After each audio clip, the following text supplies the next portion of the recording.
How's it going, everyone? Back with another stream. Today we're going to be playing pretty much the same shell as last stream where we're piloting an Abzan Lurrus list. Lurrus as a companion. Um, so this list was based off a list that I think 5-2 in a recent modern challenge. And I kind of made some changes prior to the last stream. I just added like a 20-second land, swapped a decay trophy for a decay, and made some sideboard changes. And then we're gonna make some more tweaks today. There's a Blood Chief Source that was definitely a meme last stream. I definitely tilted off on that card and just made that a second decay. And then I started fine tuning the sideboard a little bit more. I was thinking about having like Hushbringer in the list, just for elementals. But I feel like in a deck like elementals, I feel like as long as we answer Risen Reef, I feel like we have a reasonable shot. So I could see Hushbringers in the sideboard if it ends up being like really, really like top tier. I know it's really, really popular. I feel like I'd rather have something a little bit more versatile, which would be like two Dark Confidant, which is I opted for because I had like a Veil of Summer, I had a Hushbringer, and I'm like Dark Confidant's really good in that matchup. Like if they have to two for themselves to answer it with Solitude or Fury, I'll take that. And just drawing more removal in that matchup is how we win the game. And then another change that we made where we added a second dam to the sideboard, which I really like. I think that's just something where we just have one dam main and one dam sideboard is where exactly where we want to be. So there's changes that we made. We're just gonna run it back. The list felt really good, even though we went 3-2. The Blood Chief's Thirst cost us one game, and then I kind of punted away a game against Hammer Time. So I feel like we're really close. Like overall, the list feels good. I feel like you can't really be too results oriented with kind of trying new lists. You really want to base it by feel, and this list feels fantastic. So I do want to explore this shell a little bit more, and that's what we're gonna do today. My Fiend Artisan is usually a 6 or more, especially with Grist milling dudes. Ooh, that's fair. Like Fiend Artisan, like with Grist combos, kind of cute. Well, especially because like Voice plus Grist is also a cute combo too. Like you don't feel really bad about sacking it, especially if you just like get a dude that's bigger than the Voice. So I do love the Dam. Yeah, Dam's like just such a good card. Like it's probably what the best card out of Mono Horizons 2 that Abzan got outside of Prismatic Ending. Obviously, Prismatic Ending is the nuts. But I think Dam was like this close second card that that was definitely a gift from Wizards. I hate the Goy Voidwalker now, but I do think I only get screwed. Yeah, I mean it's one of those things where like it does come up. And it came up last league too. But it's like that's why we go like fetch, bauble, discard spell. Like there's 7 discard spells here, so you can get the Goyf out of bolt range pretty easily. It's obviously it is relevant. It's something to definitely keep track of. But I just am waiting for the day where I like go turn 2 Voidwalker, turn 4 him, and then just take something absurd with the with the Voidwalker. I mean, we got to like a couple like I think like a month or two ago. I got to like Thoughtseize and Ulamog from Tron, which is pretty sick. That's like the dream, right? So, how's it going, Heathen King? Damn is by far the best as an image to it. I don't know. I think Prismatic Ending probably takes the cake there. Just being able to like, um, nab a 1-drop and then scale up. Oh, thank you for the sub again. I really, really appreciate it. I really appreciate the support, Heathen King. Ham and Cheese, also thank you for the follow. Really, really appreciate it. But like being able to like nab a Expedition map or an Amulet of Vigor on turn 1, or like a Reclaimer or a Monkey, and then you scale up and being able to like tag any 2-drop. Prismatic Ending is pretty. I think Prismatic Ending is like the best card that is in the Abzan shell, but Dam is definitely a close second. I honestly think dropping this over is the right thing. I agree too, and that just fits in because it's like Liliana isn't that great right now. Stoneforge Mystic isn't that great right now. There's Adlers as a companion. I feel like it's pretty easy call there. I think Images again. Thank you for the follow. Really appreciate it. Also, if you promise to like Coco soon, I mean, I'll do it. I mean, It's not that big of a deal. It's just fitting time in. I might actually do it this Saturday.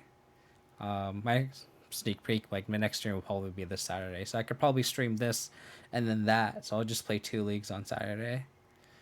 I was able to equip a Batterskull on a Goyf the other day. That's one of the best feelings ever for sure. Is equipping a Batterskull to a Tarmogoyf. Or Batterskull to a Lingering Souls token. That also kind of takes the cake. Since I really don't know what we're up against, we could just like bauble them and see what deck they're on, since we have 2 baubles here. Sunken Rune. So this is like, could be Grixis. So I think we bauble ourselves now and actually see if we like the card that we have on top. Thoughtseize. I kind of like the Thoughtseize. So I think here we actually just go like this. And then just play the Hexdrinker. And force on the push. Oh, thank you for the sub, buddy. I will definitely try to play the company list this Saturday then. Okay, I didn't want 2 Thoughtseizes though. That's a little rough. Okay. Well. That was not what I was expecting, but...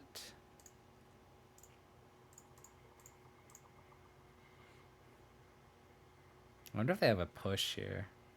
I feel like they do. So that makes me wish I let on Inquisition first. Yep.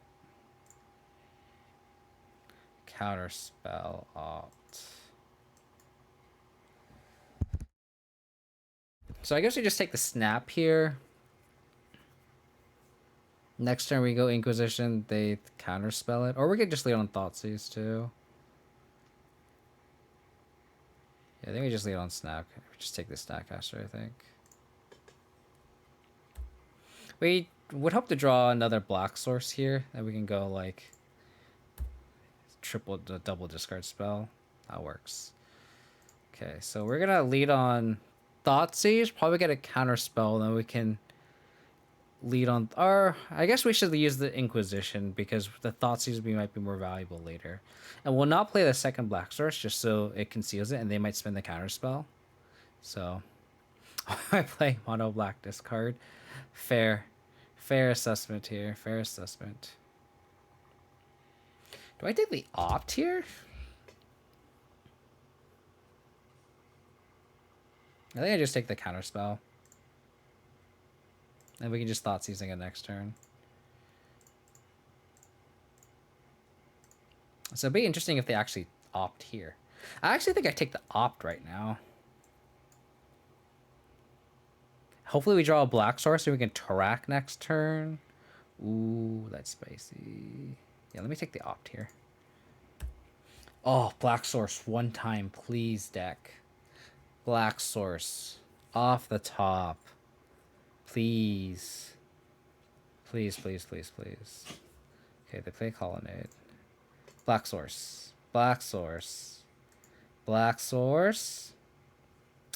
Probably the worst top deck. Either that or Fatal Push. God, if we had nabbed that, if we could have Tarak, then that would have been so good for us. So now, because if they like top deck a Jace or Teferi, we're kind of screwed. Okay, well, we're gonna slam a Voidwalker here. I wish we could have nabbed the Teferi. I wonder if they'll have a Teferi here. Damn it. Oh, okay. Land. Black Source would still be good.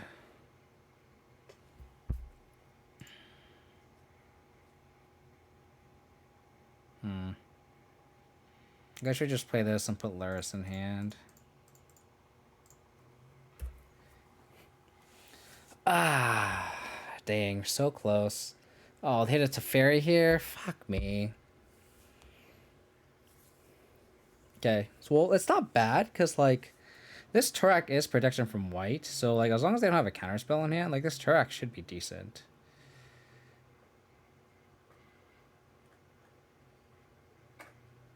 We could also go Lurrus Voidwalker, too.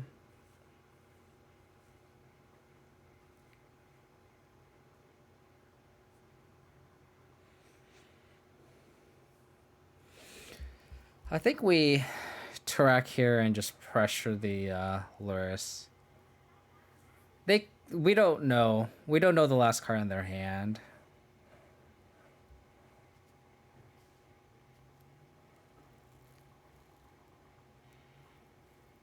I think Trek is the play. Because I do want to save the Lurrus. Because, like, if this needs a counterspell, it's fine.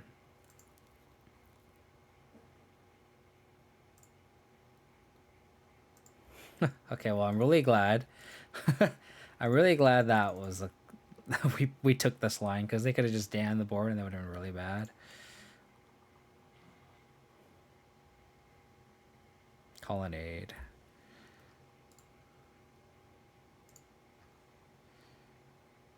So we really need like a Vindicate awkwardly to like answer the Colonnade. Because we just die 3 turns from now.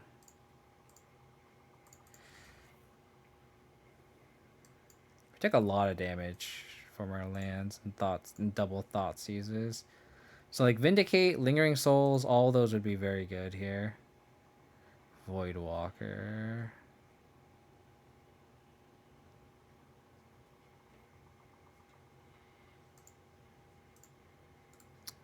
I actually wish this dam was a fatal push, funnily enough. Funnily enough.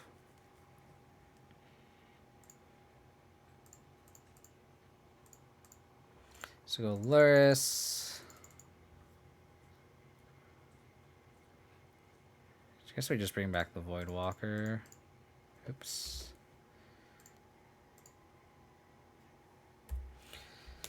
Yeah, so we need an answer to that Colonnade. Oh, we're kind of screwed. Maybe we should have gone Mishra's Bubble to like dig and just play the Voidwalker from our hand. Maybe that was the better play to like dig for a blocker or a fatal push. Thing is, though, if they go in on the Colonnade, we can just gain the life back with the Lurrus too. So they could also potentially tuck the Lurrus with this, but push the Voidwalker. Oh, okay, that's fair. Yeah, so we need exactly Lingering Souls right now or a Fatal Push.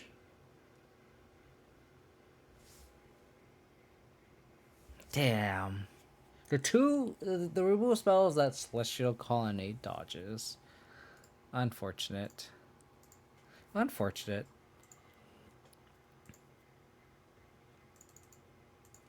We just need to hit that black source on turn 4 to Tarak. Unfortunate, but that's how the cookie crumbles sometimes. Just out the pushes. Like we have removal for like decay for like Teferi, like the little Teferi, but like Kai's got Mikachi, yeah.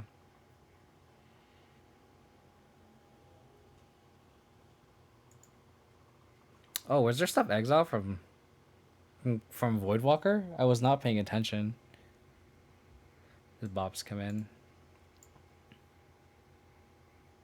Oh, they had a Vindicate in hand? And oh, they did, huh?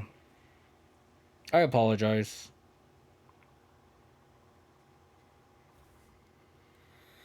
I apologize.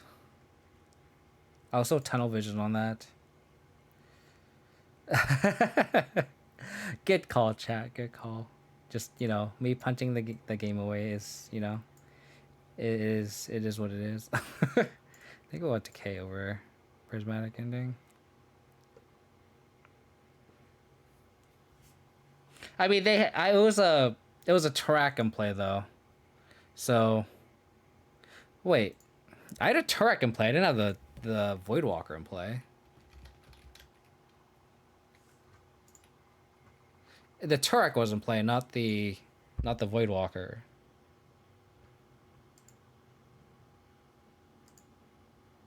Was it the turn before?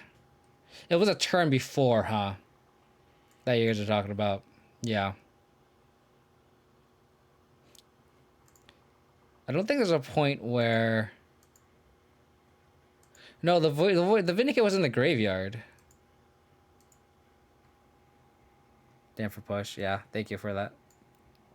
It'd be better as a prismatic ending, actually. Just because the answer's to fairy. Yeah, it was a... The Vindicate was in the graveyard. There is nothing exiled. There's nothing exiled here. So it actually kind of worked out. What is happening here? Yep. What is happening? My computer is like freaking out right now. Cool. Yeah. There's nothing with the void counter. Yeah. Unfortunate.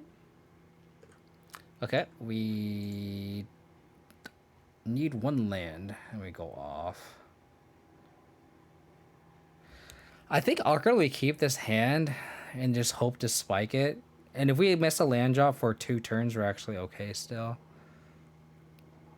Actually, 1 turn. So we have 22 lands with 2 draw steps to it.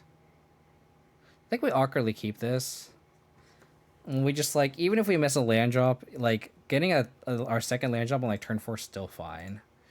Because we have something to do on our first 2 turns anyway.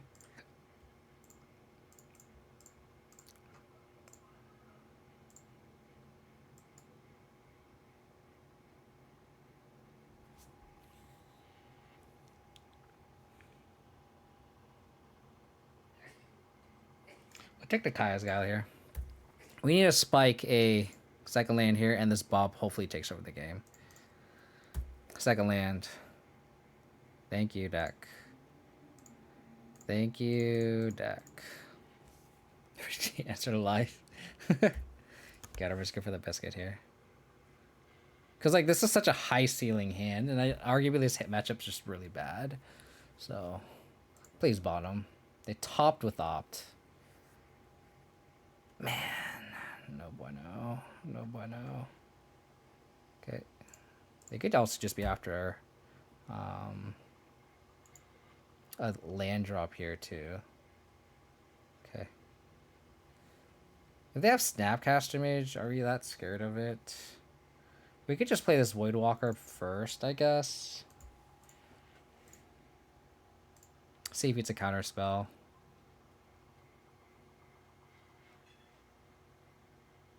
Because, like, if we slam a Goyf here, if they let it resolve, I'm not attacking.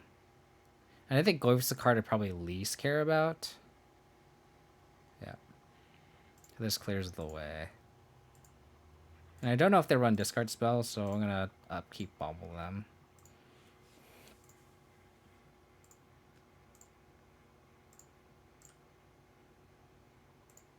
Snapcaster Mage. So now we can't attack. now we can't attack.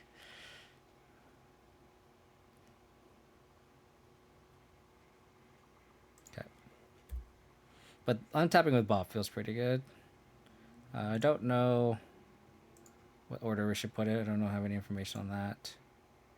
Okay.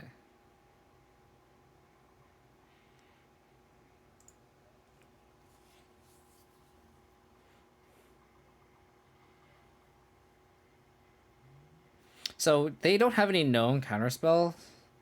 So I kind of want just Voidwalker and then Thoughtseize. Try to nab that Jace in their hand. Seems really juicy.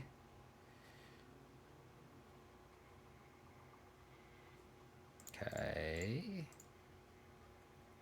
Give me your Jace. Okay.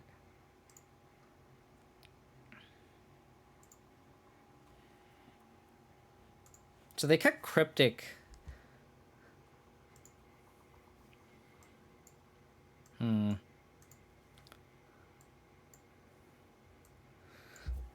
So if I Jace...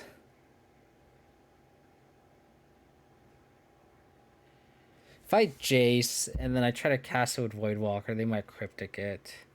If If I take the Cryptic, they just slam Jace.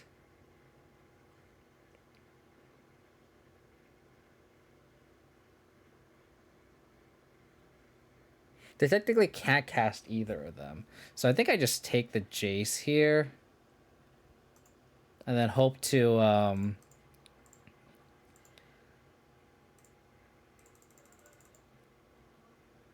cast it with the Voidwalker. They bottom with Opt. And then this way, if they have to interact as a Voidwalker with the set Cryptic, that's fine too. Because like it still has the Void counter on it for when the Voidwalker comes not down next turn. Oh, okay.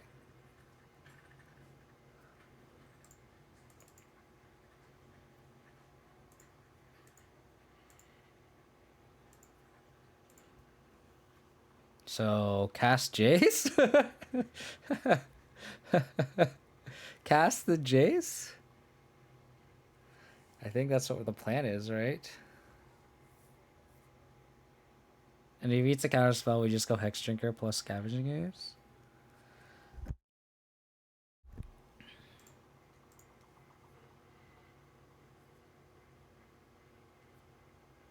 Oh, baby.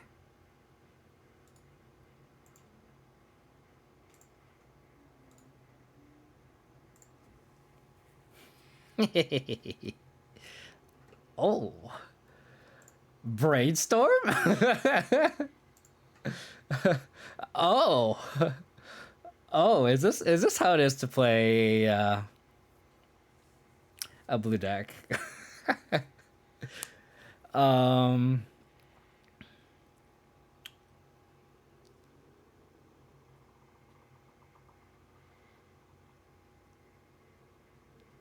I can also shuffle stuff away too. So I can put Bauble back.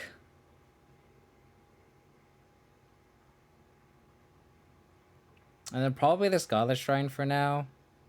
Or probably just put this Marsh Flats.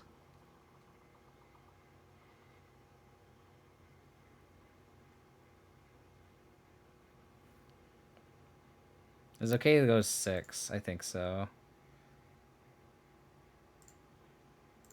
And we'll cast Lingering Souls to protect the Jace and Hex Drinker.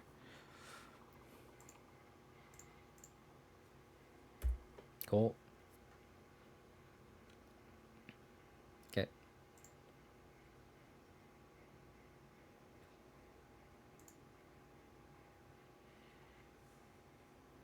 So they played the Colony last turn, so they have Cryptic up.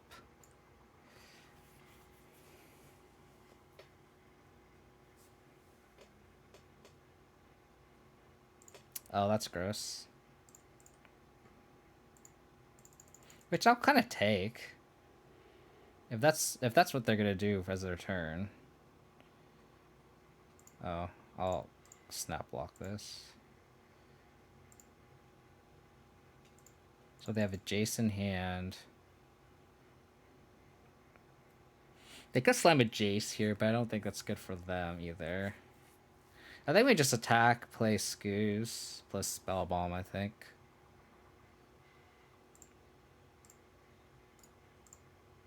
And then we know there's a Bauble on top after this, so we're definitely going to shuffle this flats.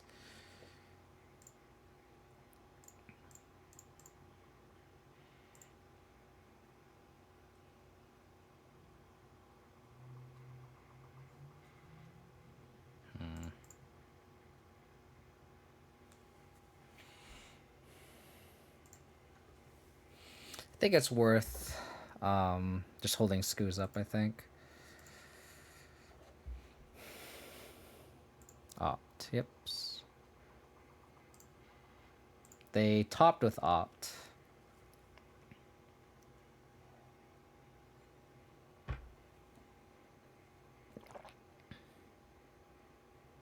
Oh, that's brutal.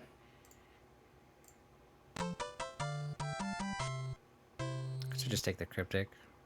How's it going, Work Delight? Do Taco, thank you for the follow. I really appreciate it. So they have a Jace in hand, unfortunately.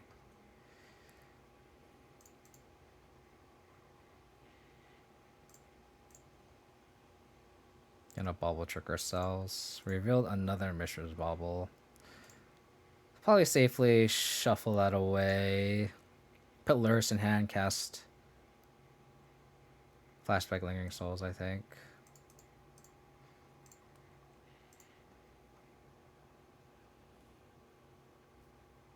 I could also just like...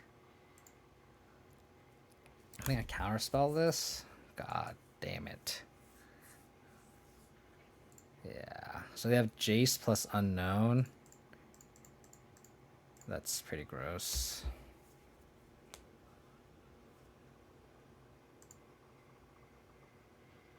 They can also just go for a colonnade kill here, which hopefully this Kai's Gal sleeps up. Which they don't do that. I drew the wrong rule spell for the Steferi. How's it going, Lonely Isotope? Hope you're doing well, buddy.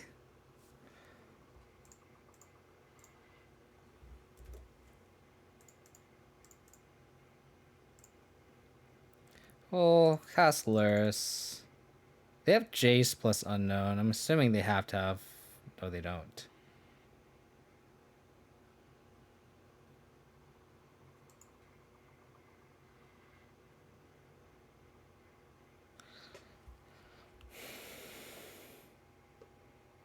Goyf's a 5/6. I think I have to slam a Goyf here just to have power on the board. I can't F6 here in case I have Snapcaster Mage.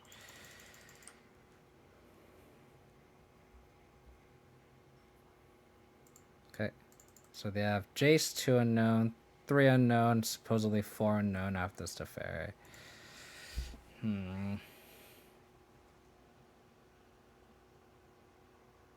Oh man, that sucks.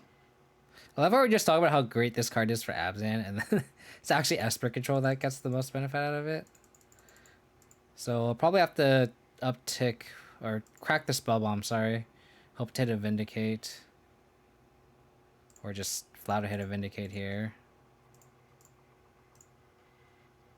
They still have the Jace though, which is unfortunate. This TK also feels kind of bad. Well, we have to probably sack the... play Kai's Gal. Hopefully they just attack with the Colonnade, which I don't think they will. They should just stay patient, just slam the Jace here. Yeah. No need to rush it. Maybe I should have cast this Kai's Gal in response. In case they drew Snapcaster Mage, because now they can Snapcaster plus Counterspell. But I guess we have the Spell Bomb in play anyway, so... Exile, make a 1/1. I think I'll gain 4 actually, because then it's a 2-turn clock from the Colonnade. We have the Spell Bomb in play anyway, so... Be something good. What they scry with the... They topped.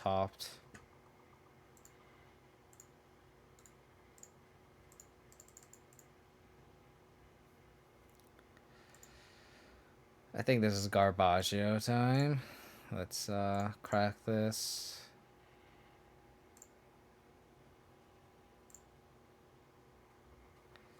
Yeah, a Turak may save us here. A Turak may save us. But this is not looking good for us. Let me turn on the light.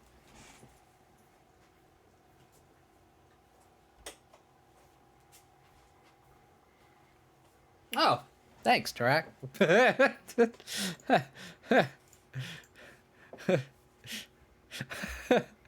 Oh, not against that hand, though. Not against triple Archmage's Charm. That's really funny. Alright. Game round 2. Deck, you gave me what I wanted. It just was not good enough.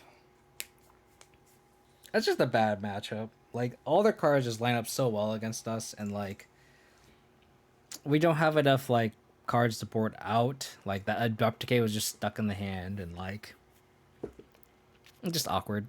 But it is what it is. Bad matchups are bad. Like, I'd rather play against Tron than this matchup, honestly. I know people are like, Tron's the, like, really bad matchup, but, like, at least we can have a solid game plan against Tron. Against This deck, like, their cards just line up so well against us. You know, we kind of like mulligan aggressively against Tron to like actually have a chance, but like in this deck, it's like we kind of have to keep awkward hands. We literally get totally punished for like mulliganing, so it's just like, and then like they just like even though Vindicate helps, it's still not good enough because like the threats that we want to Vindicate, i.e. Jason to Fairy, they just like A can protect themselves because they just draw into counter magic, and then B, like they just it's just a bad card exchange of card advantage. So just like, versus like a Vindicate and Tron, like I can like take them off a land that's key for them, right? And then like they can stumble, and like especially with this version, it's lower to the ground too. So unfortunate, but it is what it is. Thoughtseize into Voidwalker is a decent hand. This Urborg is interesting. Inquisition. So let's Inquisition here. Hopefully this Urborg doesn't turn them on. Oh. Awkward because they could just fire Ice my Voidwalker here. Do I just take the Prismari command? I think so.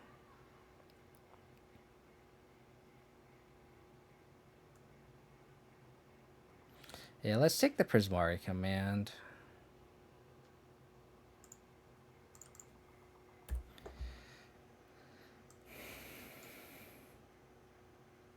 Prison Borrower, Fire Ice. Okay. They always like reveal 3 cards for these split cards, and then for these adventure cards they reveal 2. It's always confusing. Okay. What did they draw for 2 mana? Are they just icing? Are they just gonna ice me on my upkeep? Yeah, looks like they're just gonna ice me on my upkeep, which is fine. Which is totally fine. Yep. It's good because that's one less removal spell for the Voidwalker. So we'll do this. Thoughtseize them. Jeez.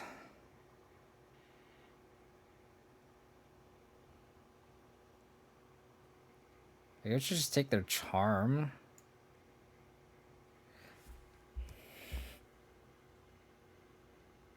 Just like Blue Moon or something.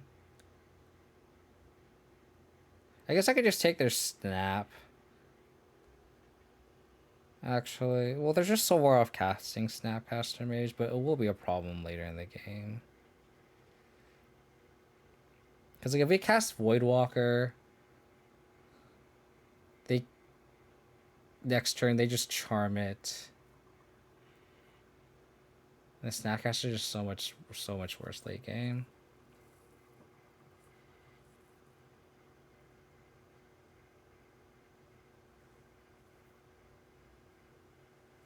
If we also take the Snapcaster too, then this Tarmogoyf also gets out of Fury range too.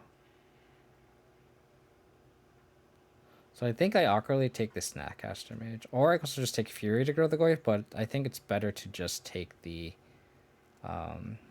Snapcaster Mage. Fight through this Archmage's Charm. We have Lurrus, so we can probably fight through it, so.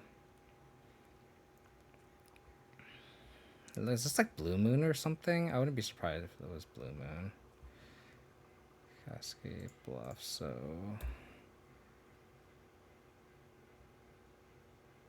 Okay, where's our Turax? Where are our Turax?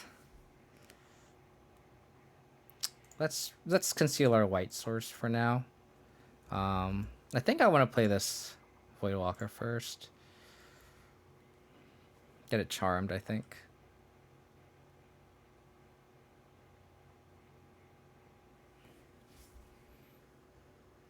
Oh, okay.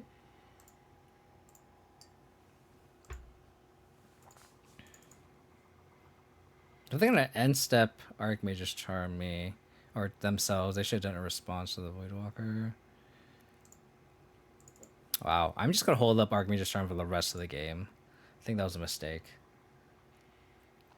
Like, this is just a counter spell in play for the rest of the game. They have 5 cards in hand, though. It's kind of scary. Unless they just answer the Voidwalker now, which would be unfortunate. Which makes sense. They can just bounce with their Brazen Borrower. Awkward. Can't counter that right now. I do need a basic forest off the top. Or his Prismatic Ending. I think I just have to... I guess I could put Lurrus in hand. I can cast Lurrus through this. I should have left basic plains up. Or basic swamp up.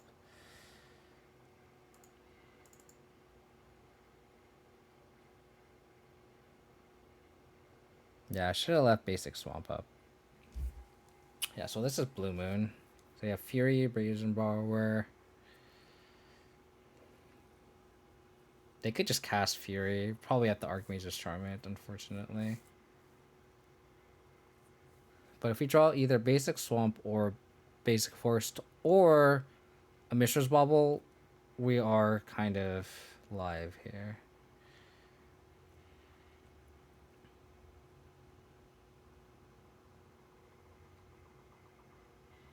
That's fine. That does nothing. Nothing right now, at least.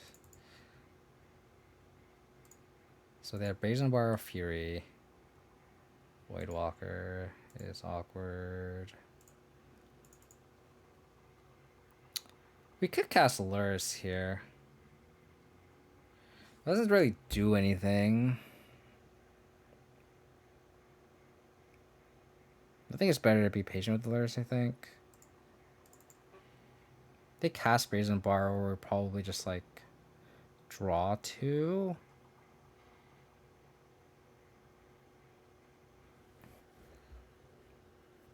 Or if they cast Petty Theft, I mean.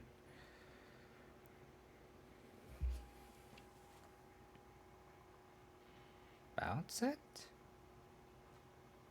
Okay, that's a great exchange because they lose the Petty Theft. Like they don't gain the Brazen Borrower.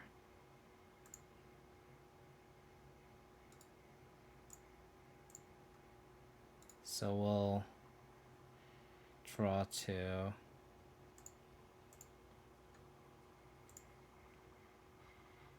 Basic swamp or basic forest? Okay. We can cycle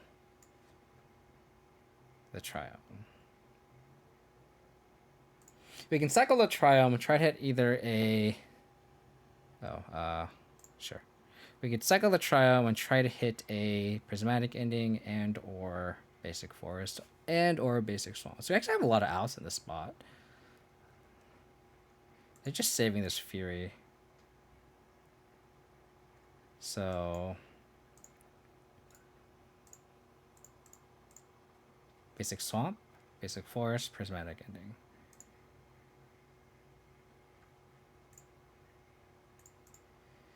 I kind of don't want to play anything into this Fury because they're saving it, right? So I don't want to play this Lurrus into a Fury. So let's see what they're going to draw here.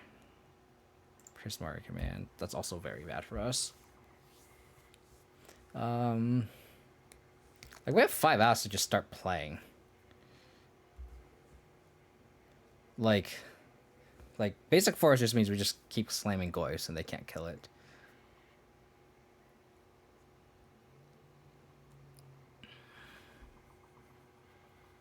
The top deck Blood Moon is pretty gross. You could also just try to like Lurrus, bring a ball out, but like I feel like they're saving their Furies. Because they know we have the Lurrus in hand, so...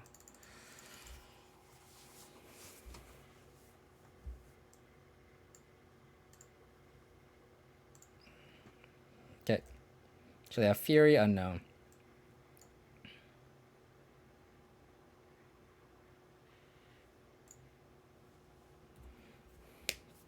Just taking this game slowly but surely.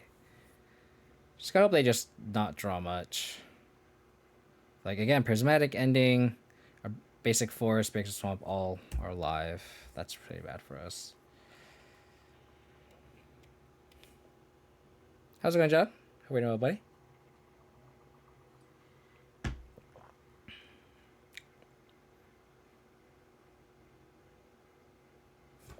The Exiled Island. Okay.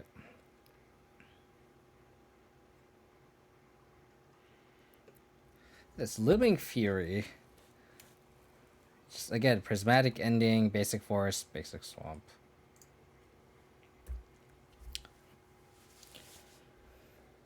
Basic Swamp, because we can just cast Voidwalker. Okay.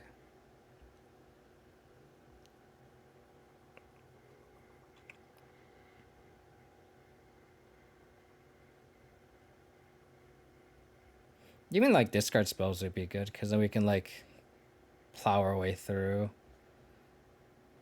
Vindicates are also outs too. So we have 2 Vindicate, 3 Prismatic Endings. Basic Forests and Swamp. Swamp means we just play. Like, we just play a Voidwalker. Discard another Blood Moon. I wonder if they're like Chalice on 2. If we draw like another useless card, we'd probably just... Actually, discard spells are bad because there's a Chalice in play, never mind. So that's an out that we can't play. They still have Fury 2 Unknown.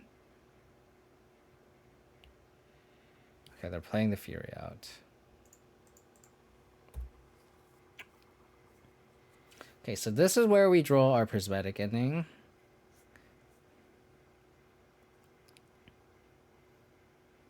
Because we can get under their counter magic. Unless they have actual counter spell.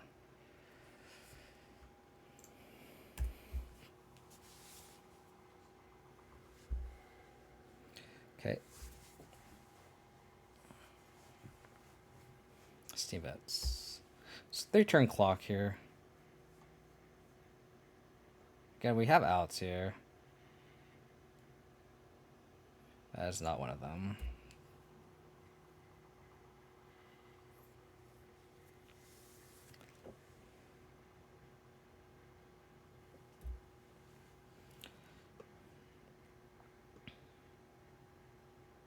I mean, maybe that was the turn I just slammed the Lurrus because I am up against the wall against this. And I just wanted to start drawing cards, right? So maybe that was the turn I cast the Lurrus.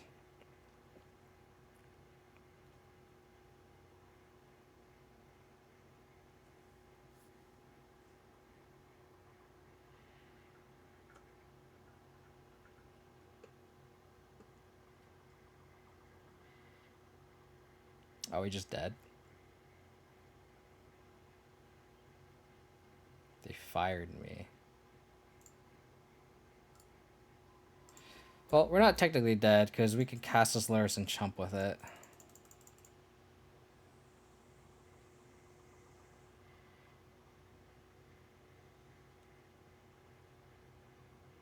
Unless they counter it here. Good game, buddy. Good game. Good game. Okay, Blue Moon. Looks like there's just... These Dark Confidants look pretty good. I'm assuming they have Snapcaster Mage. We did see Snapcaster Mage, right? So these spell bombs look good, and Kaya's Guile. These pushes can come out. The dams are interesting because it does answer the Furies. As do these Prismatic Endings too. Like, this Prismatic Endings are Blood Moons. Maybe we'll like trim a Prismatic Ending.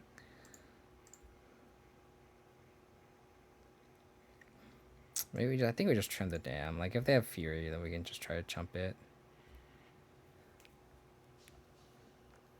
E is interesting, but like we already have Prismatic Endings. We don't want too many answers Blood Moon effects that like where we need multiple colors anyway. Like, we have Decay too for it. So 2 Decay, 2 Vindicate, 2 Prismatic Ending. I think it's okay.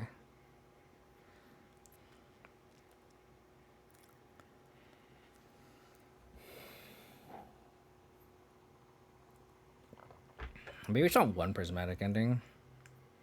Because like we have like these answers for Blood Moon, and we just like play around it too, and that we know against Blood Moon, Blue Moon. So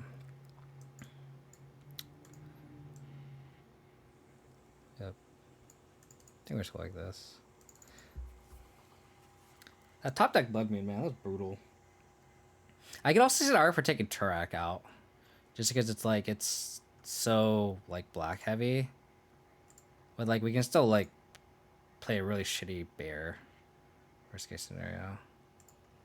So, Thoughtseize into Hex Drinker. Not a bad start. Especially we're going just with an Abrupt Decay. So, like, even if they do Blood Moon us, it's like, sure.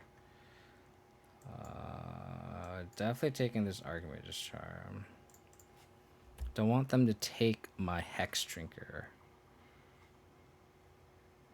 That sounds like a bad idea. We can just decay the Chalice too. If it comes down to it. Okay, so let's do that one. We can fetch that for basic forest and save that for basic planes.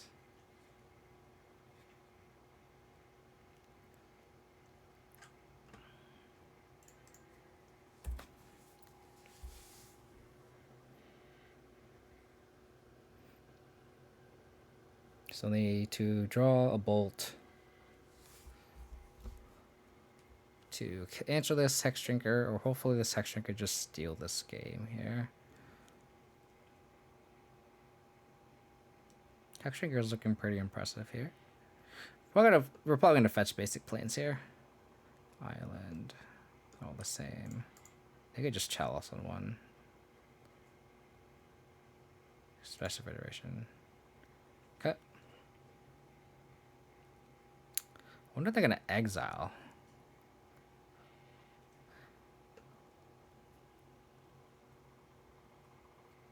This card's so good, like unbelievably good.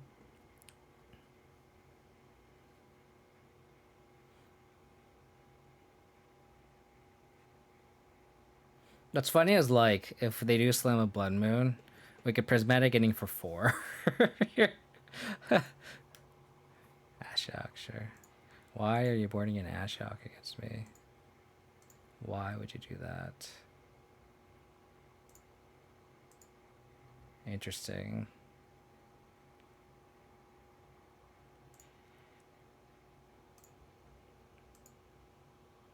Vindicate.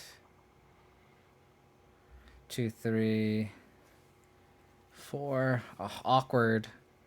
Awkward, because like now we can't play around Blood Moon. But if they just slam a Blood Moon here, I think it's okay if we get Blood Moon here because we have the Abrupt Decay. So I think I just shock this in and just level this up. And then next turn we could just get it all the way to a Progenitus, essentially. So this...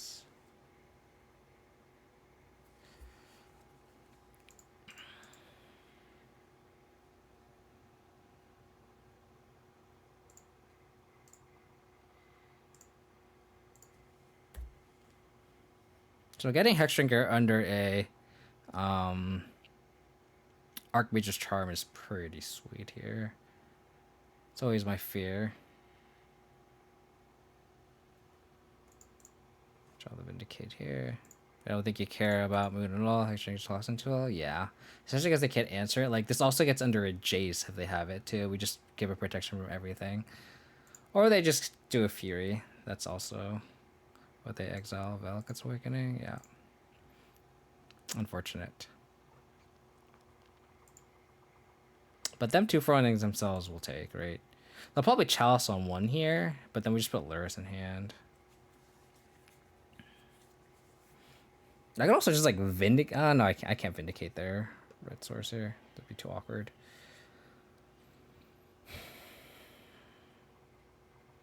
Turak would be fantastic here. I'll gladly take a Turak.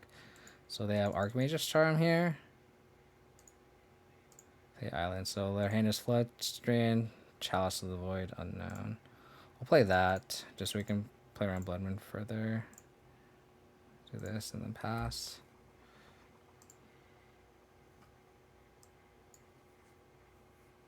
I'm surprised they didn't want a Chalice.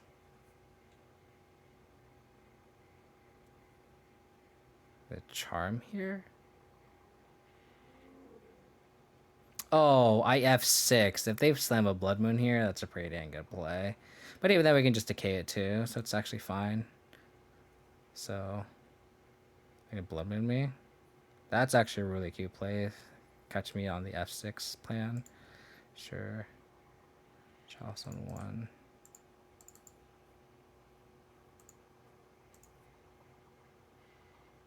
Herborg.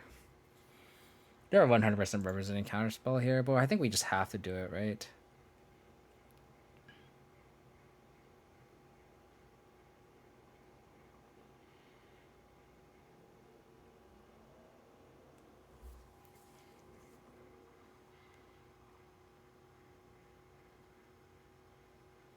I could have cracked the Heath too, and they wouldn't have been able to draw a card. So that F6 value was just like not worth it.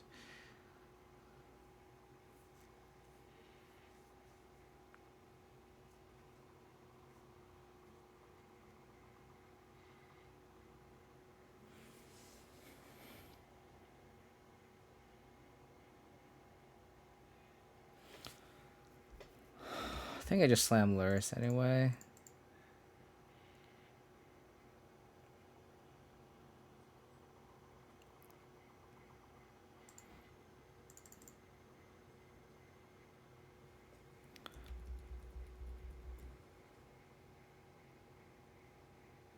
Guess I go Lurrus, Bauble. And if it doesn't work, we can just end our turn decay.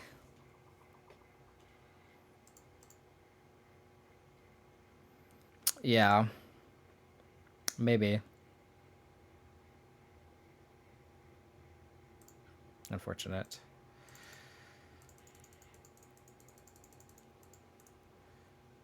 Maybe I should have been patient there, but I feel like we're literally not doing anything.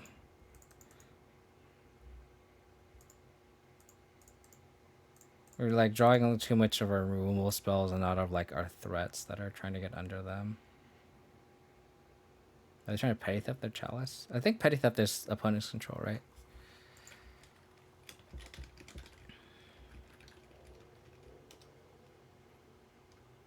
Yeah, opponent control, yeah, so they can't protect their chalice. Okay.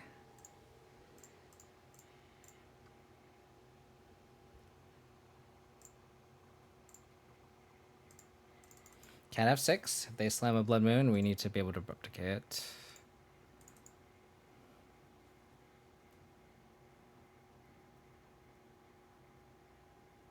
Here's Bari command. Oh, sure.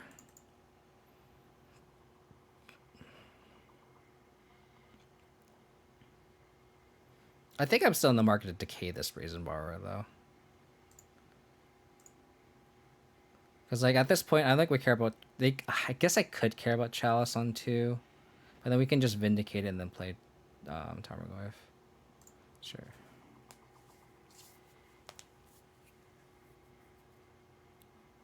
So we'll see. We just can't F6.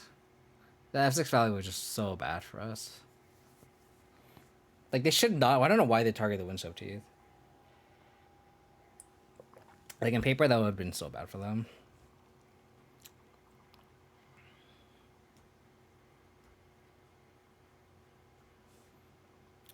They're taking about this expressive iteration, though.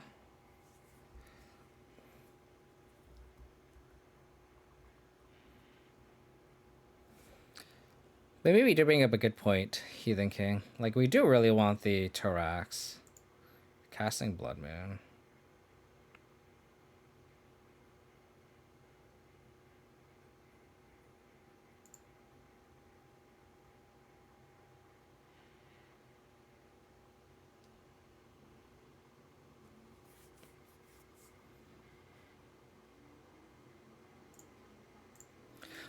I think I would the market just like decay this Brazen Borrower and then just race.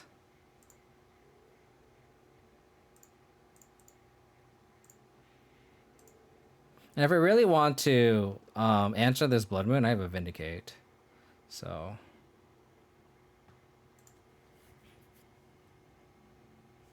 we already have all our colors online. The only card that kind of sucks worse is like Tarak, but like whatever.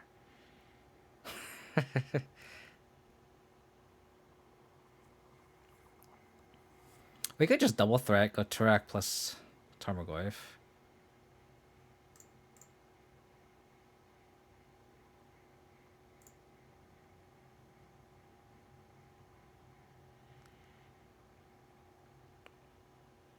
I like playing the Turak here, actually.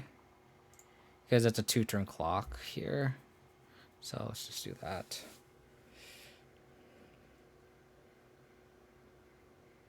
Maybe. Maybe I'll try that. It's not a bad suggestion. It's just like the matchups our Voidwalker is really good in. It's like you kind of really need it because like the yard hate is kind of necessary, right? So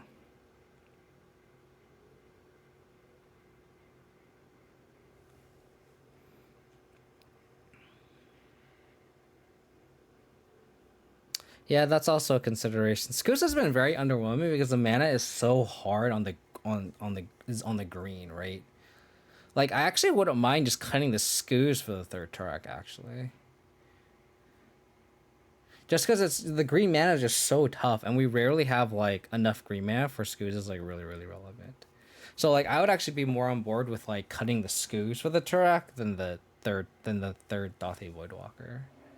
But that's just me.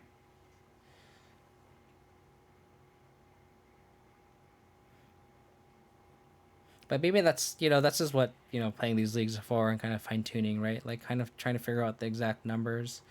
And maybe the one of Scoos isn't correct in this build where we need our black mana, and if we're gonna go all in on this black mana, might as well just have 3 Turaks, right?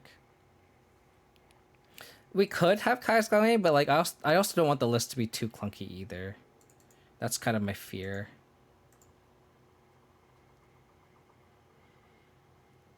What are they doing? Is an ice? Icing a Tarmogoyf is fine. Because like the three drop slots, I don't want more than 4 with how low to the ground this list is, and it's like I'd rather have Lingering Souls than Kai's Gal, I think, right? I could be wrong. Maybe it's the other way around.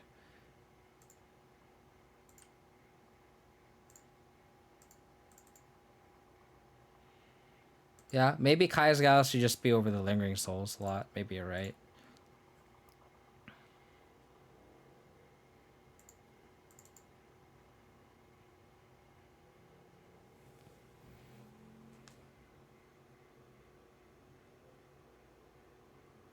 Can we even crack this Spellbomb? Land, creature, sorcery, instant, artifact. So it's a 5/6 even in our graveyard. Fury. Okay. Is the last card a counterspell? I wonder. Is Vindicate ending this entering this Fury is gonna be kind of nice if they don't have a counterspell. Yeah. And so my poor little Tarak.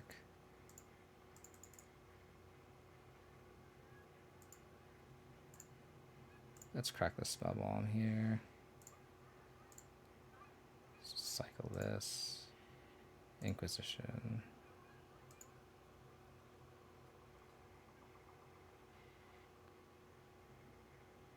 Do we just Inquisition here to like...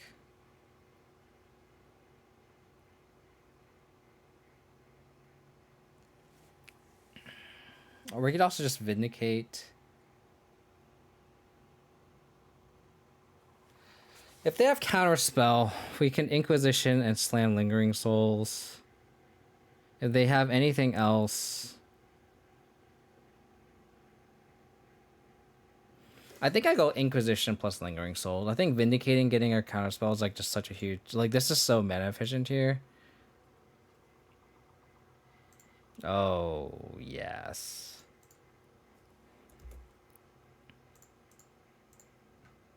And then we can Vindicate the Fury next turn.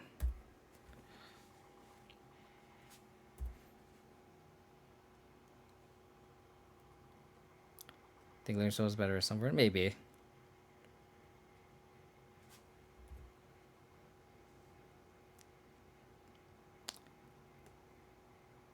Do you want to race?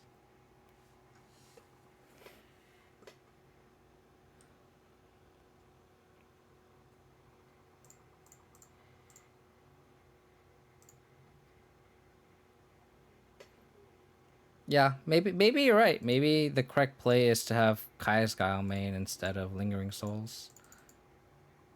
And just move the Lingering Souls to the sideboard. Like, just do that straight swap. I don't think that's a bad idea.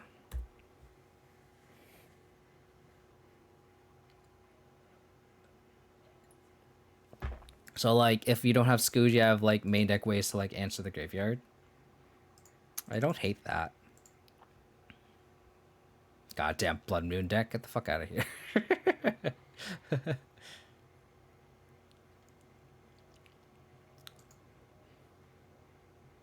Yeah. So, like, just swapping the souls for Kai's Guile's main and just cutting the Scooge makes a ton of sense, actually. A ton of sense. And then if you cut the Scooge, we can actually like trim a little bit more on the green sources if need be, too. If need be. I'd have to reassess the mana as well. Look at you playing a better companion. Yorion's a good companion. Yorion's all over the place in Legacy, and you know it, Andrea. You know it.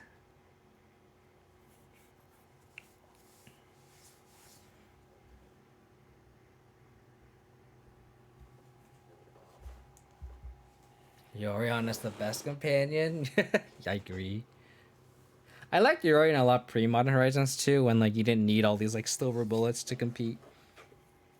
Like when the meta was like blue-red Phoenix, or sorry, blue Phoenix, blue-red Prowess, Heliod, black-red Lurrus Shadow, Scourge. Like these are decks where like you don't need silver bullets, so you can just kind of outgrind with a companion. But now that with like Living In and all these Cascade decks and Hammer Time, you kind of need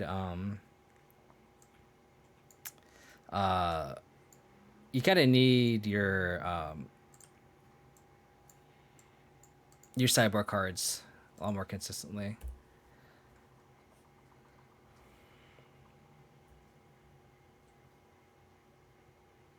I want to get my Hextrick or Archmage's Charmed.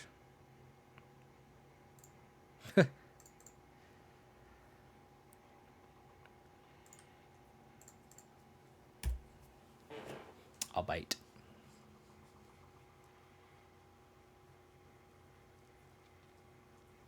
They fire it. We can just slam a Tormglyph next turn. Okay.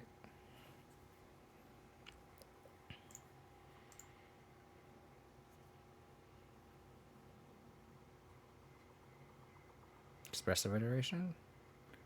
Chalice on one. Okay. This is tough because, like, do I get another basic swap to get Lurrus in play? Or Lurrus as an option? Or do we get the white source for Lingering Souls? It's a tough call. Kaya's Guile.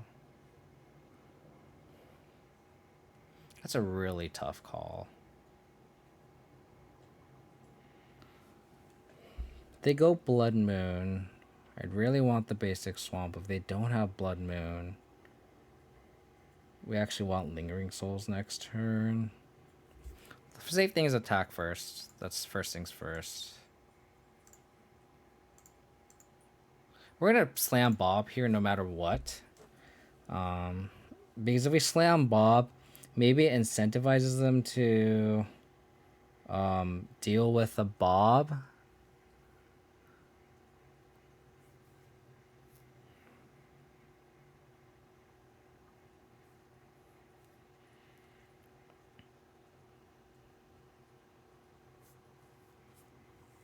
Because if they slam Blood Moon, yeah, you're right. Fire and Ice is such a bluffy Bob, but so is Fury too.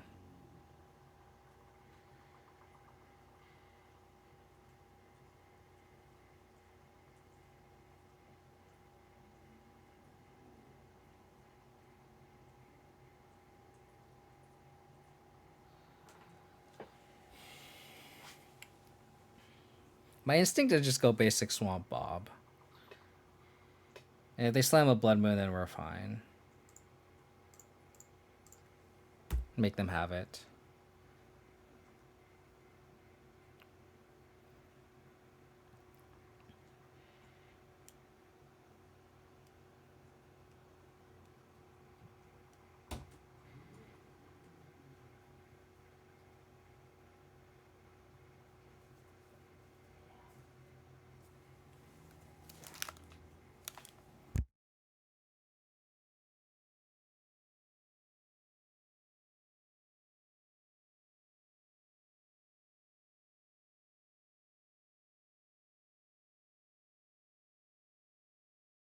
Oh, that's brutal. That is so bad. He called it, Smurf King. He definitely called it. That being said, like, we still have Lurrus, so it's like, it's not that bad.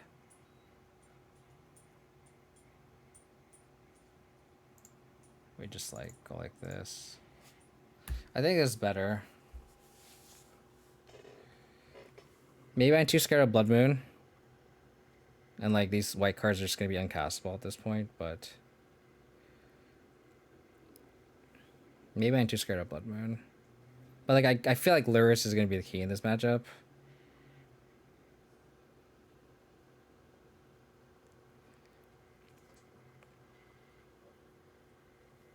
Okay.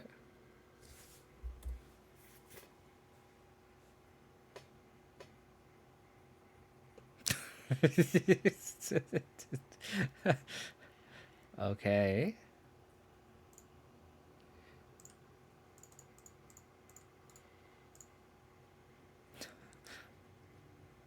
Resolve.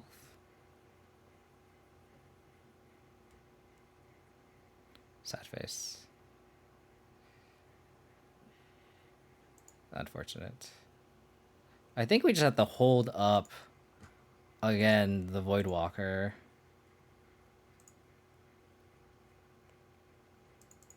And the next turn we can go Tarmogoyf. Hopefully we draw land. We can go Lurrus. In hand too. And we can like protect our Voidwalker or Lurrus too.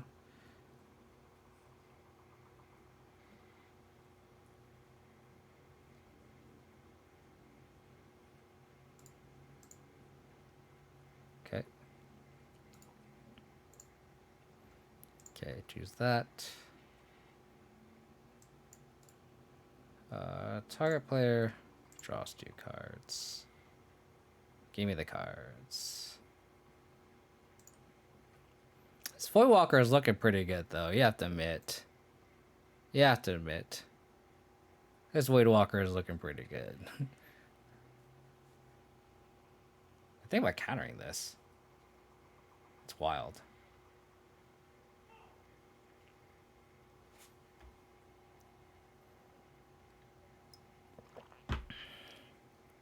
So I'll take this. I'll take that. Yeah. Land.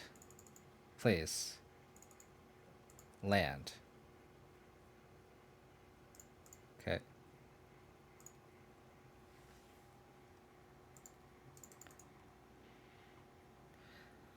We still need a white source here.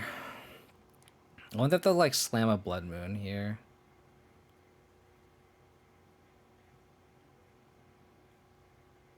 Okay.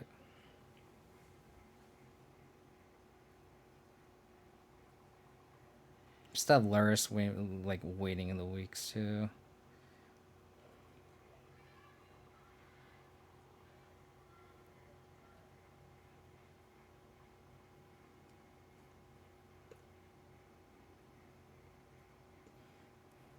I think zero off. I think what you pointed out too is like in multiples, like you can have the first Tarak in play, and then like if you like you can just cast the second one as like a him effect, and then the one in play just gets the +1/+1 counters too. So it's kind of cool still. Like so like the second one technically isn't dead. Like if you draw it, which makes me less hesitant to like, you know, play multiples. Like when I normally would with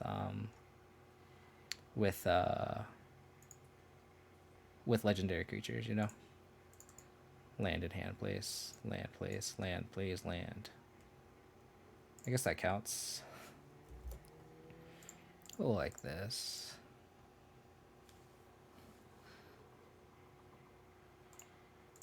Just kind of wish there was a Blood Moon play, then this Tri would be untapped. But it's also kind of running low on time.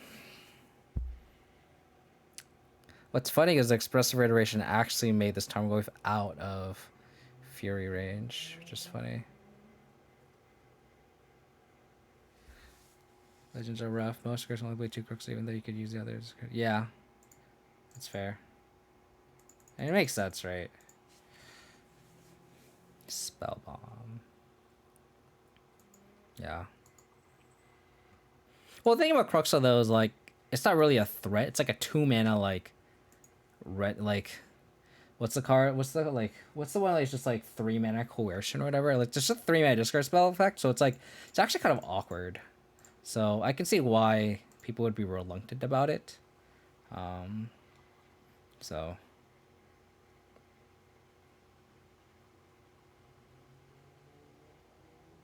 I actually can't cast a Spellbomb because of this Chalice in play, so it's actually kind of bad. But I think it's better than playing Lurrus in play, just so like this Brazen Bar doesn't really clock us. But if they go like flash this in, untap, play Fury, I might just decay this Borrower and then Kaya's Guile their Fury.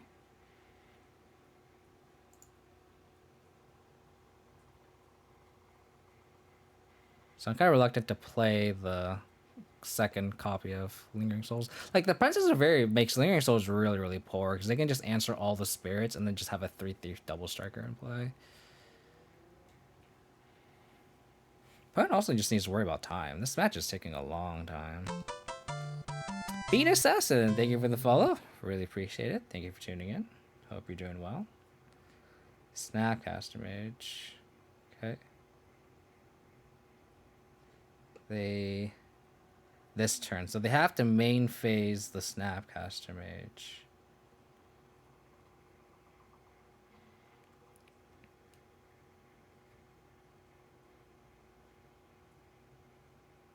Okay, I wonder what they're targeting. Oh, Expressive Iteration, interesting.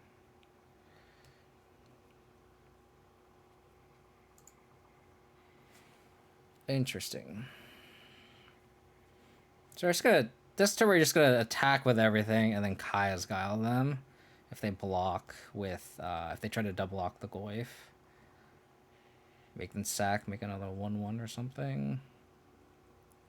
Still hold up decay. Exile the island, I assume.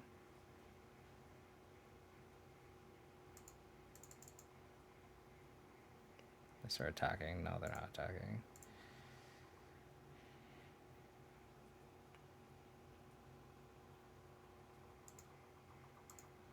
Okay. Attack with all.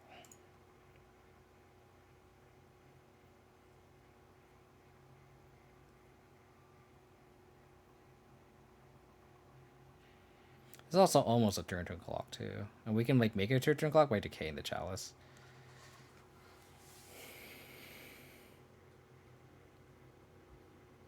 Is it double blocking? No.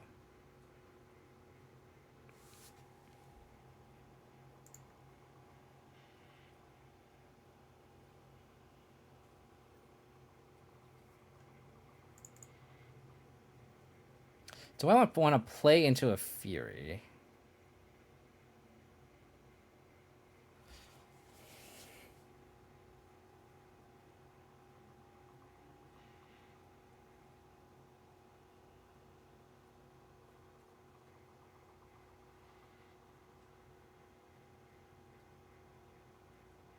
I think I just wait. It's like flashing back the Linger Souls doesn't increase our clock, and we just don't want to auto lose to a Fury, right? So not auto lose, but like we just like the value that we get off of Lingering Soul is just so nullified, right?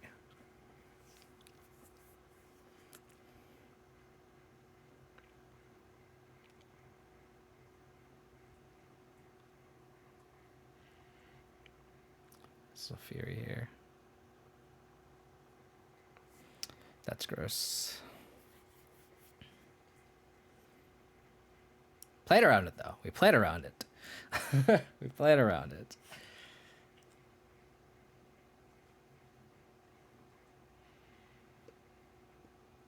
Interesting. So they're trying to fire it?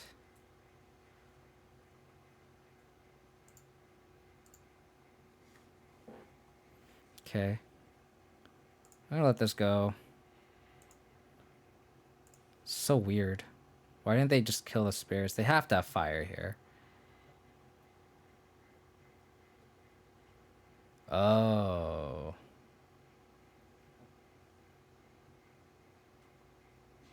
Can't make it into a 6/7, right? Can't make it into a 6/7. Land, creature, sorcery, instant. So it's just the usual 4/5. Yeah, so I'll let this go. And then I will make them sack. Make a 1/1. I kind of want to decay the chalice now, too.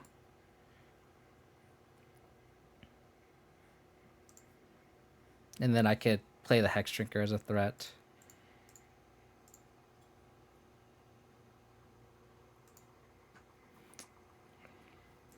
And then we can level up to a 4/4. And then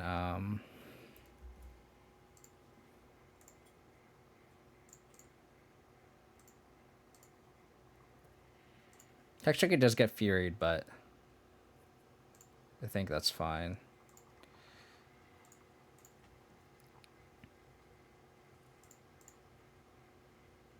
Yeah, like, they might lose the clock before we kill them if they answer the Hex Drinker.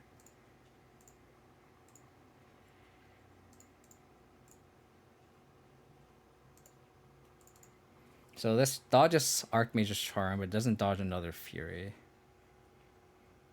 If they have a Fury, we're in big trouble. Oh, damn it. Okay. Okay, so we put Lurrus in hand. Flashback Lingering Souls.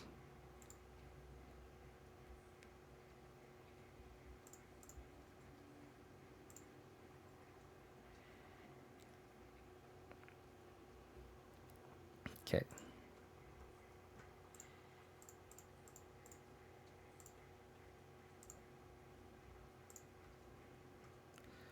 So we need to probably end step crack this spell bomb.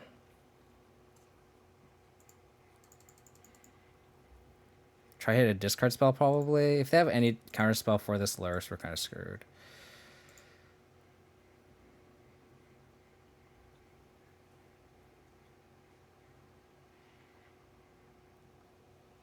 What is this? Oh, that's fine.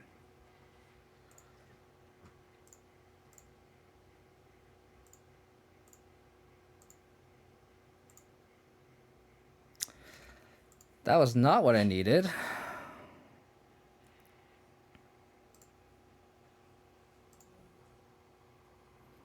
Maybe I should have fetched first.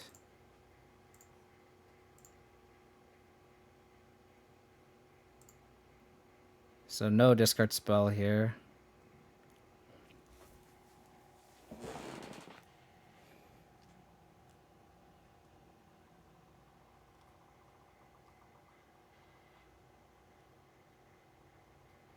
Yeah, I think I want to Lurrus Tarak here. If they have a Fury in hand. Yeah, because if they don't, then we just have a Lurrus plus...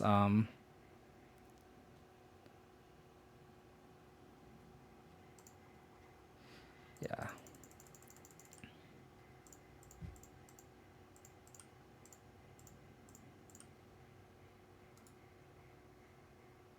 This is a pretty sick play.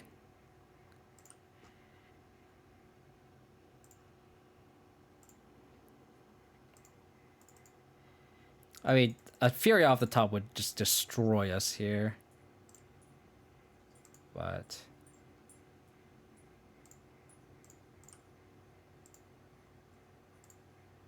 well, if they had a Fury, they would have cast it anyway.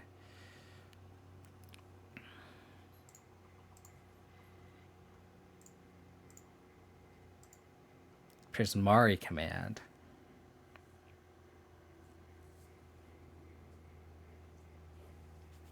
Could Tarak again. I don't know if that's the right play, though.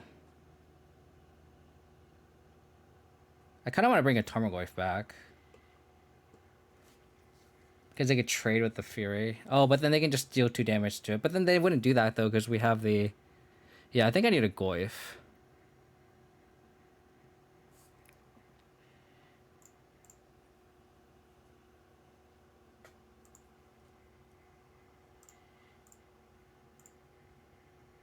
Oh, there's a fucking Chalice in play. I'm so stupid.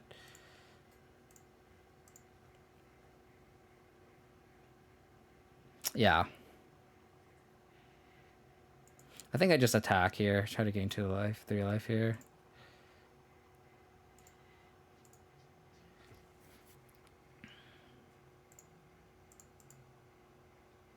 Nope. Something out of a Kai'Sgao. Stupid Chalice. Forgot about it.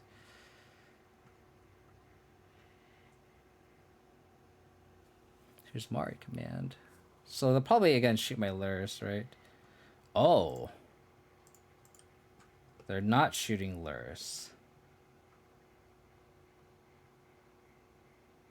Interesting. Another Fury.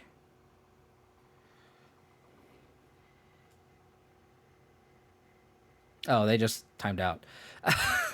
Well, that's just interesting because like I kind of want to see like what would have happened. They would attack. I would not block. Please. Oh, come on, Moto. I actually want to know what's on top of my deck. Because they would have Furied my Lurrus away. Deals 2 to my Tarmogoyf, so I can't block and trade with the Fury. Nor that I think it would be correct to do so. I really want to know what was on top of my deck at this point. Dang, that was a crazy game. Okay, my dog needs to get taken out here. She's like looking at me, giving me the puppy dog eyes right here. So I'm gonna be right back. I'm gonna go take her out for a walk and take her go to the bathroom. And I'll be right back. Give me a couple minutes. Let me put up the list though.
50 viewers, guys. Thanks for hanging out and tuning in. Hope you guys are enjoying this Abzan Lurrus content. And I will say, though, that, like, so I actually had a list before I added the bobs in the sideboard.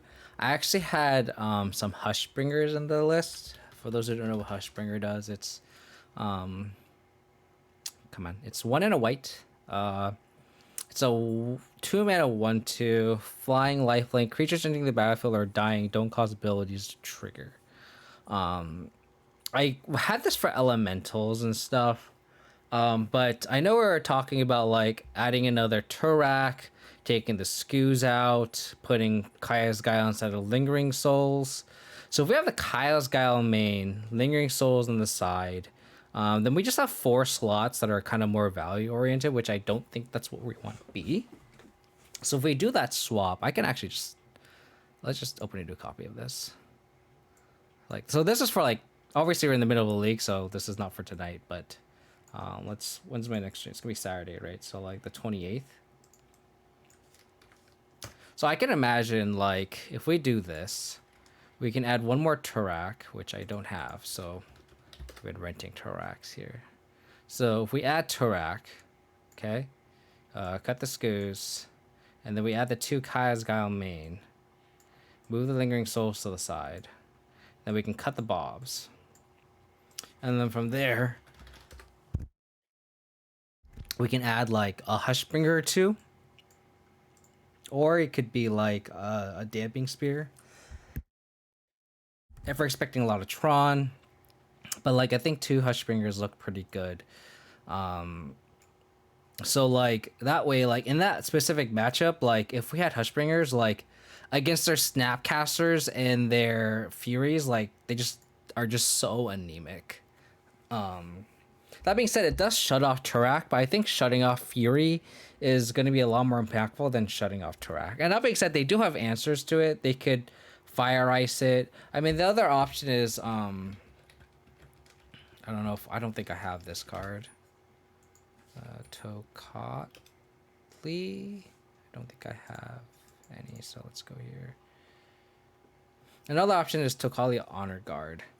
So like you could like have, so like if we don't want the Hushbringer to die to fire, which is very very relevant, maybe we want the Honor Guards instead. So like let's just add just this one of these cards. So I see an argument for Torpor, but like if we make this a Tokali Honor Guard, like they have literally no answer to it unless they have double fire. And if they double fire an Honor Guard, I think we take that trade. And then we could just also just Lurrus it back. So I'm kind of torn between Hushbringer or Toggle Honor Guard. I think like I kind of want it to have legs, right? I want it to be able to attack. So I kind of leaning towards one of those 2 cards. Well, like I think maybe this is something we try next stream. The 3rd Turak, because it's been very impressive. I might want to think about the mana a little bit more, just because we don't need that many green sources anymore because of the lack of Scoos. So maybe we want more like, we still want the turn 1 Hex Drinkers, so we do want a sufficient amount of green sources. But I wonder if we need as much for it compared to like trying to get turn 3 green mana, right? So Lurrus Mirror, we have a pretty solid hand. Monkey. Oh. Okay. I see you, opponent. I see you. Land? Tarmogoyf. I'll take a Tarmogoyf. Pseudo Mocha, thank you for the follow. I really appreciate it. Thank you for tuning in. Is this like black red burn with like Bump of the Night? I wouldn't be surprised. Not be surprised. So we're gonna push this Goblet Guide. Just a matter of, do we want to gamble? And I guess if they're gonna play an Eidolon, it doesn't matter. We're just gonna push it now. So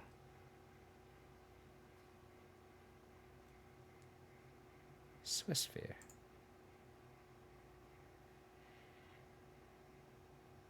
Elo Junk. Hey, welcome to the channel, buddy. This is all we stream. It's just Abzan, just junk. Just Necro. Just Indatha. Just for you. No attack. No attack. Interesting.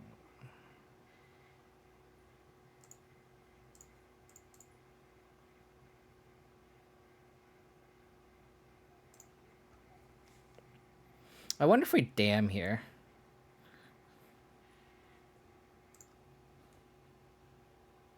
Or we just slam Goyf to Stonewall.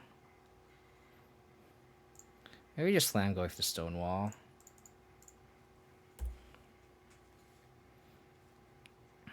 Next time we can go Hex Drinker plus Dam. I also don't mind just damning the guy later.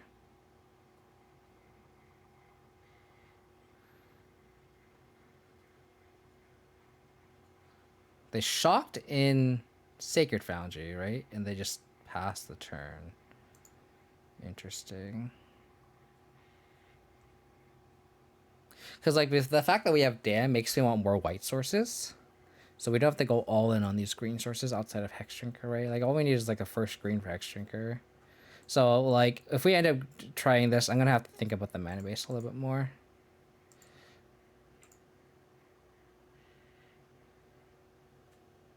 Take.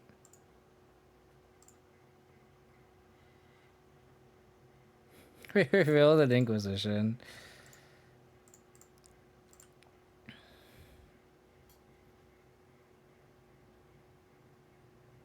It's like Boros Charm? Helix to kill the Goyf? It's still a trade. Boros trying to give it... I don't know what it is. I think it is fine, but I'm not saying it's bad. I just kind of want a second look at it. Okay, sure.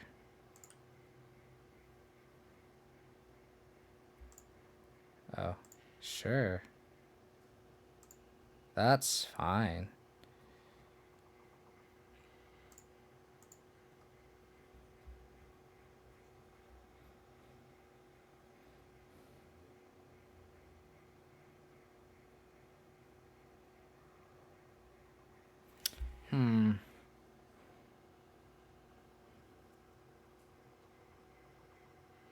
I wonder if I Inquisition here. I think I do.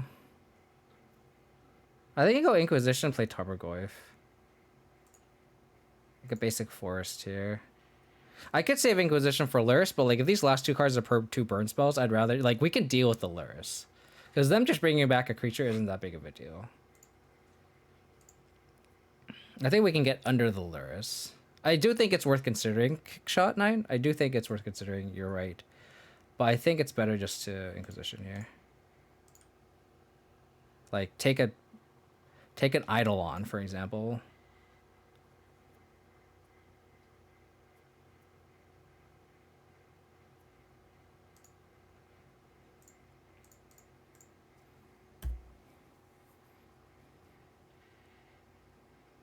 And then now we can just start clocking them back. So it's like like Mardu burn? Interesting. Yeah.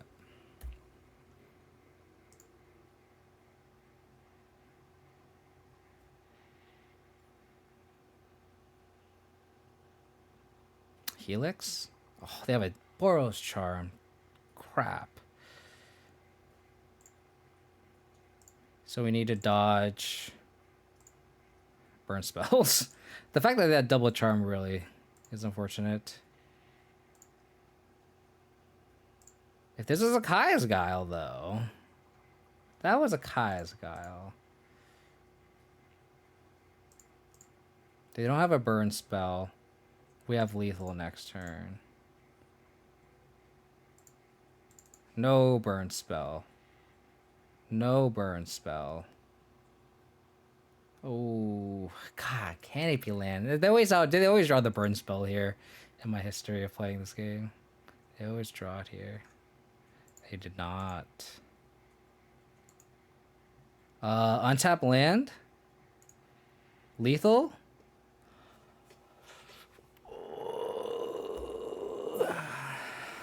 We just have to assume they drew a land.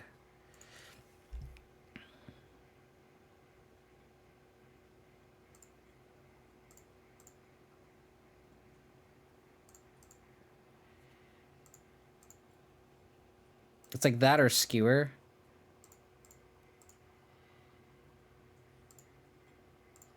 Oh, baby.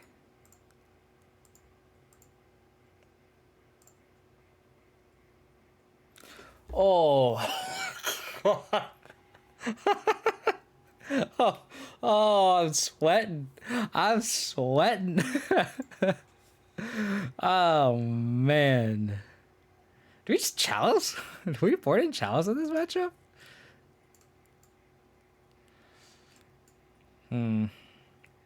Kai Skylar are the obvious choices. EE is kind of an option. I think the bad cards are probably the Voidwalkers, probably. I mean, they could serve as like pretty weak removal spells. Like the fact that they just don't block. Like I'd rather have a Tarak than a Voidwalker just because they don't block. Do we want the second Dam? Maybe.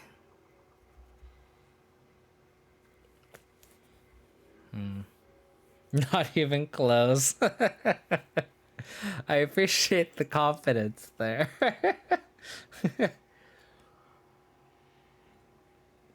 I think I want to try the Chalice here.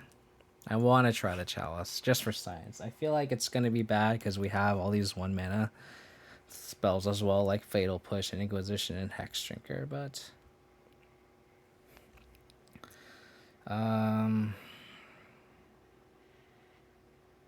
maybe we go like 2 explosives, trim 2 Voidwalkers or something like that.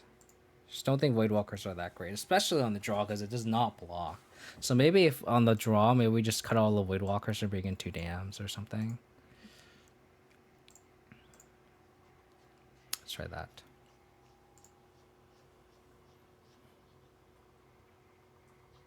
The fact that this deck is just so much lower to the ground feels a lot better. Like, it feels really good. Ah, for science. For science. We'll keep. Always have the Chalice on 1. Okay.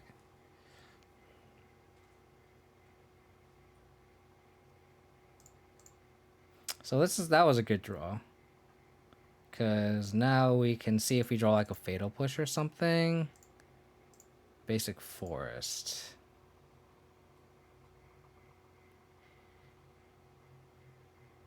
Kinda don't want the Basic Forest. Let me just fetch the way, and I think I'm just gonna get a basic Swamp.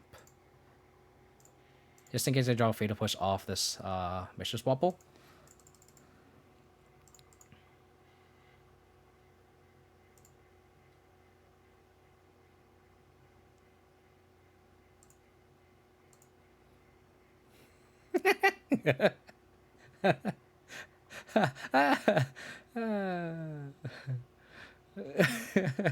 Okay.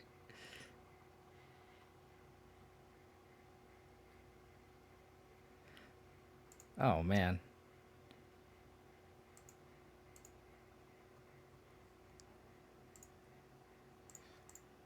Well, I hope this Chalice is good. Hopefully this Chalice is good.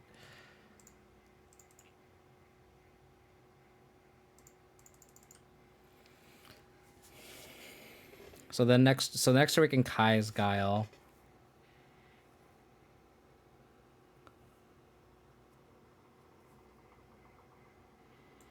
Okay.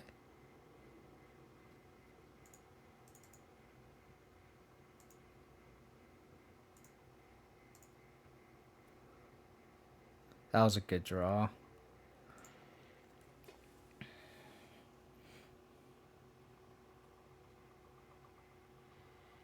Probably just Kai's Guile. Gain 4, make a 1/1. We have push and all that stuff for creatures. So I think I'll just gain the life now to play around Skullcrack effects.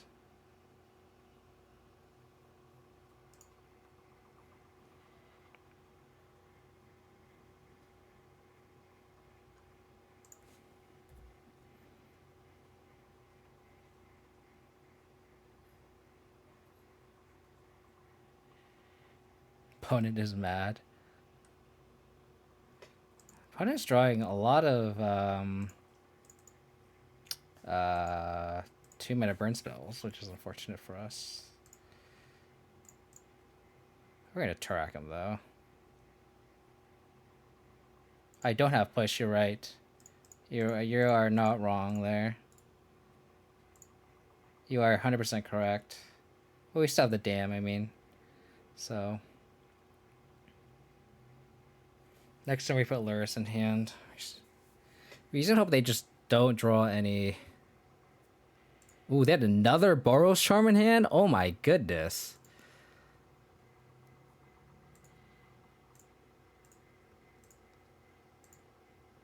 Attack. Opponent drew keeps drawing their Boros Charms, which is kind of crazy. This Turak, man. Jesus. Looking good. Okay. Crack.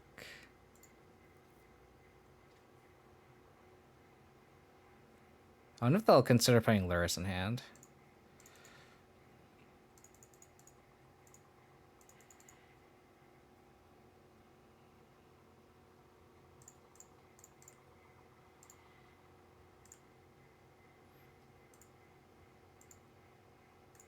So any 1-mana creature, they just die or get countered by the Chalice, I mean. So I think it's a safe attack here. Play Ogre and Tune just in case we draw Scavenging Ooze.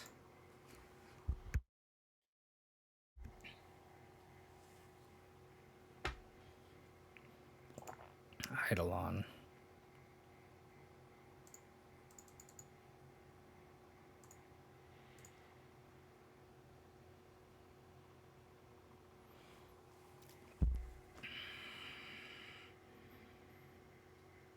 Do we want to die to Boros Charm? They can't. No, actually, they don't. They don't even have access to Boros Charm here anymore.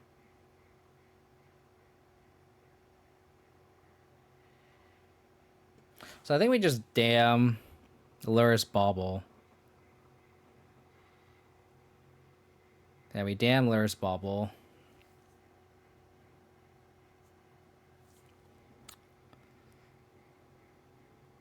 I guess I could also offer the trade here. Or not trade, a chomp. Yeah, so let's attack.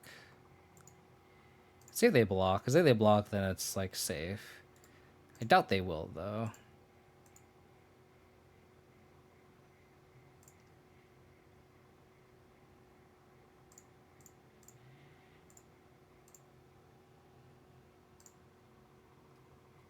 See, no Boros Charm off the top.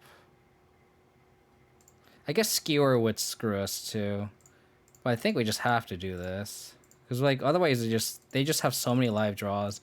We just need them to not draw like Skewer once.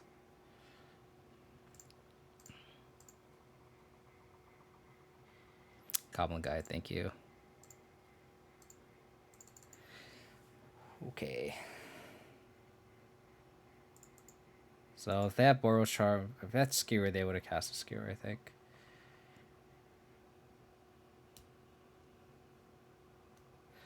Ooh. Ooh, ooh, ooh. Awkward. Awkward. Chalice did some work there, though. Chalice definitely did some work. Turak did as well. Turak hitting that Boros Charm was clutch. For sure. I mean, they didn't have white mana eventually, but they had to crack the Canopy Land, right? So, like, they had white mana, so they could have Boros Charmed us. So that Turak was clutch. Absolutely clutch. Turak. Let's go. Where this is a Turak appreciation stream now. So good. Sorry, that's the wrong list. This is the list that we're playing today. That's the list that's like kind of we're optimizing for next stream. But pro white, hashtag pro white here. Pro white. Even the Voidwalker is pretty relevant too. Like casting Archmage's Charm and stuff. Even though we lost that game, like very relevant. No, even against Blue Moon, like this is very relevant. Just like having a counter spell. So.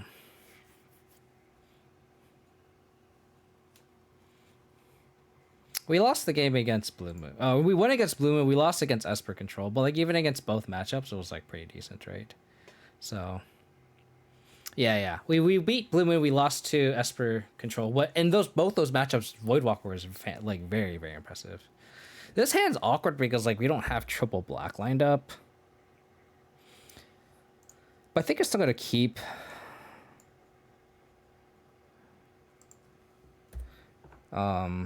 Just because we had answer to anything on turn 1. Okay, we're getting closer. We're getting closer. I think we utilize the fetch here. Tarmogoyf. I think I want it. Against a Watery Grave deck, I think we do want that.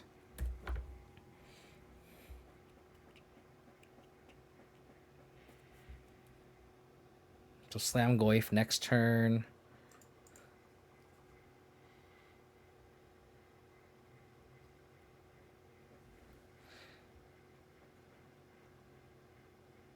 Yeah. What is this? Is every deck playing Chalice now or what? My goodness. My goodness. So now we have another draw to try to get a another black source for Tarak. So we're just gonna Voidwalker for now. It's the quickest clock as we speak.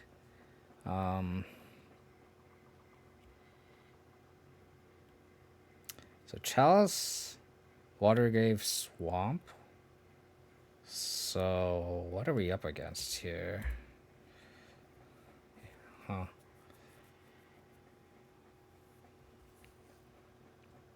Another Voidwalker.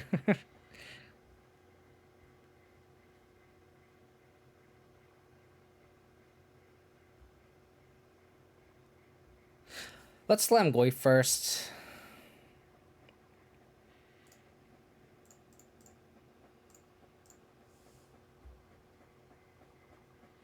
See if it gets counterspelled. If it does, then we just hold a Voidwalker, I think. Strown. Yeah. Awkward because the Voidwalker actually doesn't... Like, the Drown actually doesn't do anything. So I think this turn we attack. Awkwardly.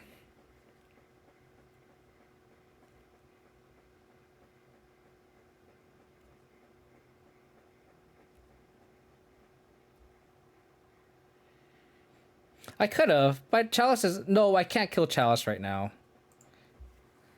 I couldn't have done it with 1 mana because then Chalice counters it. Just get in from... What did you play first 3 rounds? How's it go, Roundsley? We beat Elementals... Or, sorry, we beat Blue Moon and... Oh my gosh, I don't remember the first round. We lost to Esper, though. Oh, we beat Burn and Blue Moon, and we lost to Esper Control.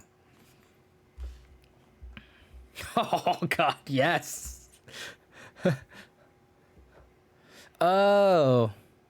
Oh, that's fair. That's fair. No, yeah, it's start target creature. Yeah. You're right. It's not like an abrupt decay. It's not like a prismatic ending. But this Tarak, though. This Tarak, though. Yeah, we're just gonna... I think I get another Overgrown Tomb here just so we can maximize on Scoos, I think, right? I don't think a life total matters here. No spell snare, yeah. Yeah, I think we want, like, all the green sources for the Scavenging Ooze.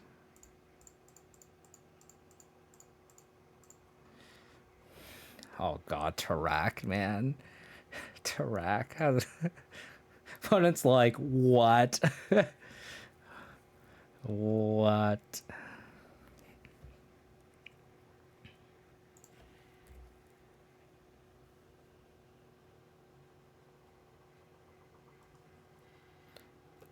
Oh no. Oh no. Oh no.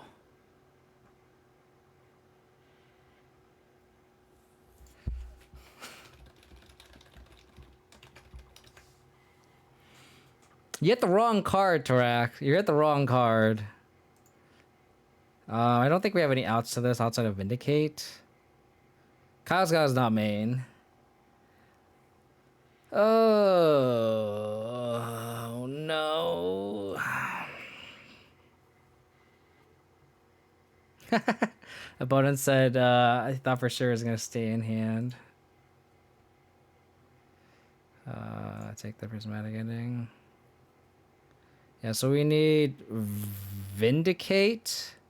Vindicate would actually be so good here because we can Voidwalker plus Vindicate it. Vindicate one time.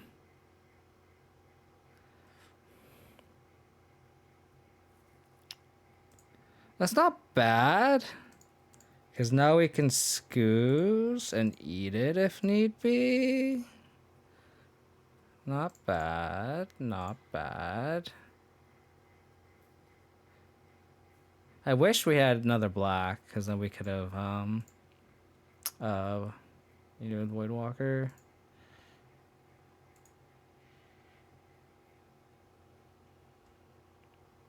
Yeah, we need a black. Yeah. This is why I'm like, I kind of want to think about the mana. Kind of want to think about the mana.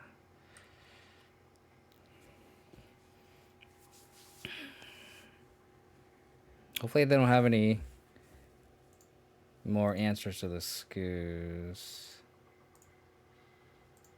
So let's eat this.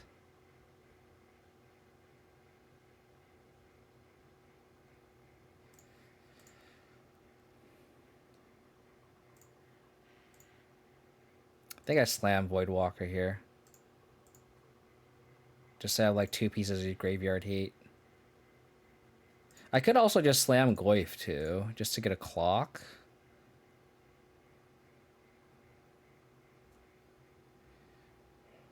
I think I slam Goyf too. Draw 2 cards. Discard a card. You gain life equal to the number of cards you discard this turn. You may cast this card from your graveyard, discarding a card in addition to paying its other cards and exile this card. That's interesting. Okay. So I think I need to exile this. So they stop digging. Instead of playing Goyf. Oh, they discard 2. Interesting. With Voidwalker and Scoots in play, I think it's safe to just cast this Goyf actually. Because if they discard anything, like we can't exile both. Or do I want to exile both? 5, 11, 6 plus 12. 6 is 12, 5 plus 11. I actually do want to play this Goyf. Because then we have a 2-turn clock here versus like, if we don't play this Goyf, we exile both these Dihada's ploy, then they go to 12 with this attack, and then we untap, and then we have to attack again. They go to 12, and so like we give them another turn. So I kind of like just playing this Tarmogoyf, knowing that we have a Voidwalker in play.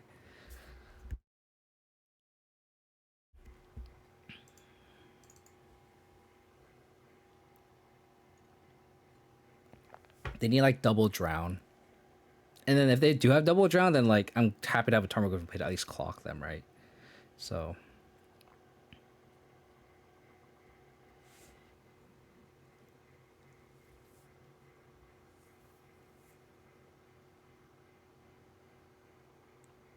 yeah.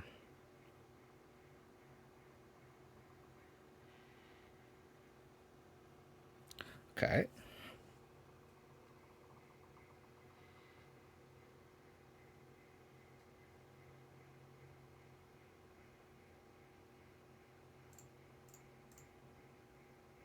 Let me exile one of these. I guess they can cast this in response, but I saw those journalists playing Saga. Think Abzan can get away with it? Maybe. It's hard because like Ren and 6 is such a huge pull in those junk colors, right? So yeah. So like being able to like recur Urza Saga is kind of nutty. Scar's Chalice of the Void.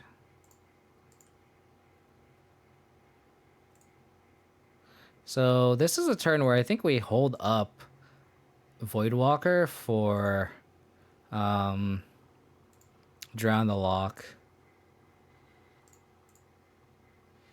We just put Lurrus in hand. Phantasmal Image. Interesting. Is Abrupt Decay in this deck? It certainly is. I wonder if we just attack here. Considering that, like, this Dothy Voidwalkers didn't play. Like, what am I really countering? I'm not going to counter this Phantasmal Image. If they had done anything, they would have done it last turn, right? If they had, like, another removal spell, then I'd feel I would want to do this. Let me just attack here. I could counter the play, but I don't know how useful that is because, like whatever they're discarding, it just discards the Voidwalker anyway. 5, so 14.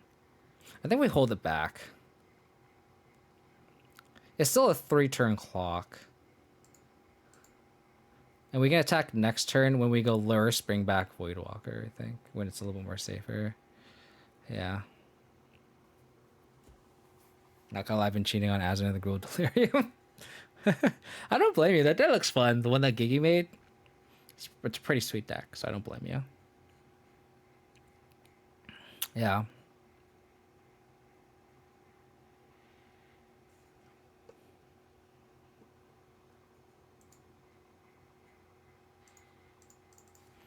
But then, like, going Lurrus, bring back Voidwalker is gonna be sweet. Inquisition.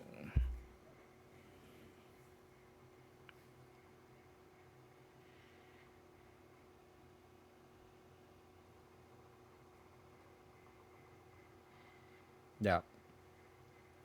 Chalice on 1 is pretty annoying. Ooh.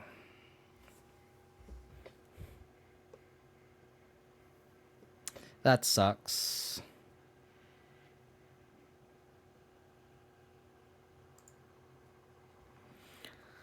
It's not worth casting any of these cards. Or not that we can. Okay. Tarmogoyf. Okay.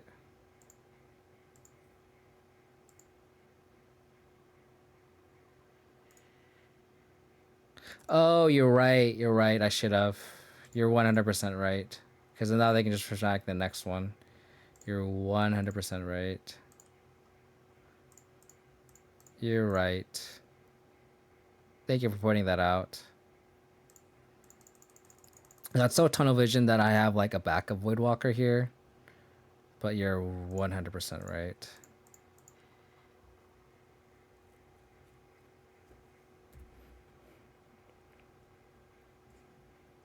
Well, next year we get to like Turak them, which is kind of cool.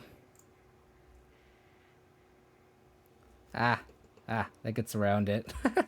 We do need a another black source if you wanted to go push plus Turak here. They're gonna deploy here. Yep. Okay.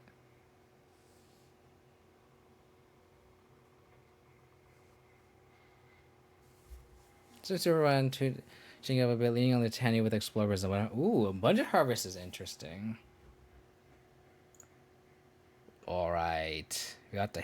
I really want to know what was in their hand because we get to like track them next turn, and then we can take their Archon. That would be interesting. That'd be a lot of fun.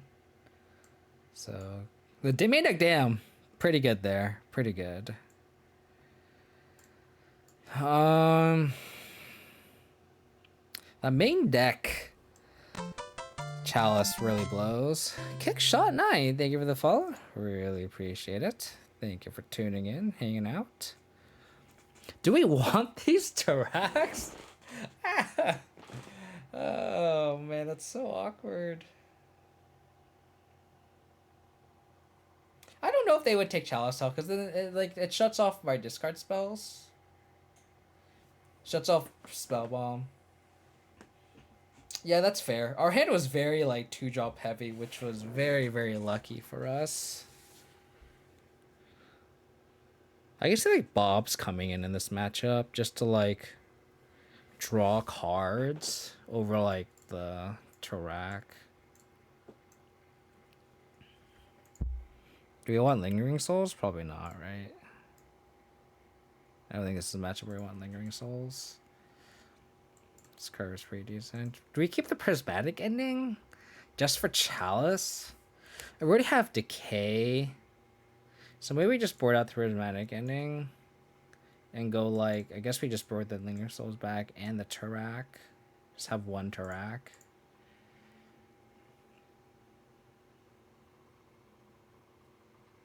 Because spending like 3 slots for a prismatic ending just to answer Chalice kind of sucks.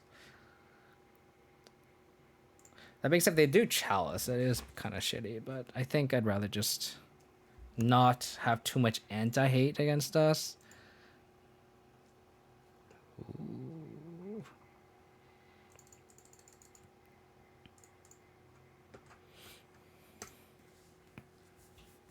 We don't have a green source on turn 1, so we can't play this Hex Trigger, unfortunately, unless we draw into it. So if they go like Chalice on 1, okay, Hex Trigger, let's go. So now if they Chalice on 1, it's okay. So we get under their Chalice.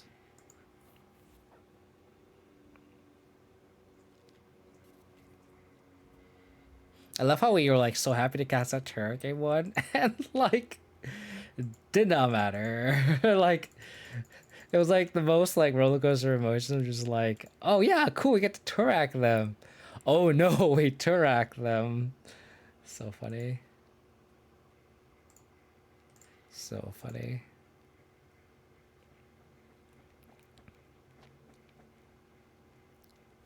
Polluted Delta. Polluted Delta.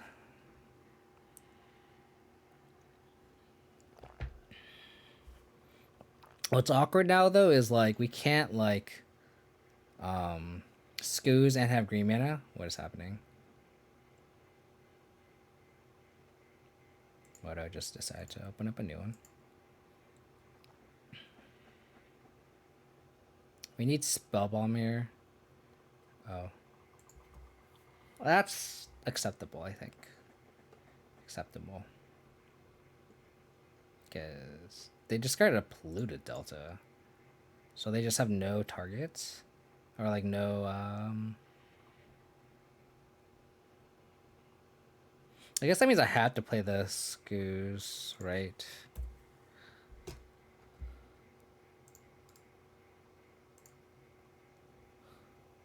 guess I don't have to play the Scoos now. I guess I can bauble them, see what they're gonna draw. Drown the lock. That means I should play the Scoos now to... I should slam Goyf. Inquisition next turn, play Scavenging Ooze. Yeah. Yeah, let's play.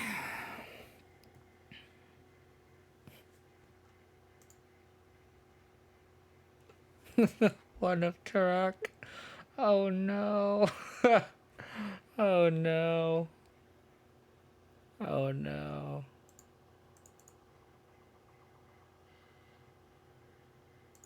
Okay. Okay.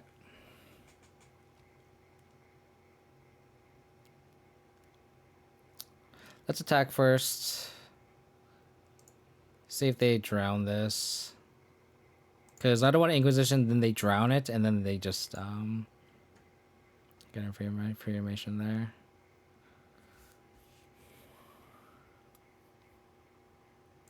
Yeah, so let's Inquisition.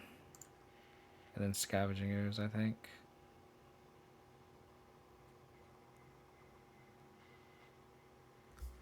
Because if they had a threat, they would have discarded with a Collect Brutality, I think.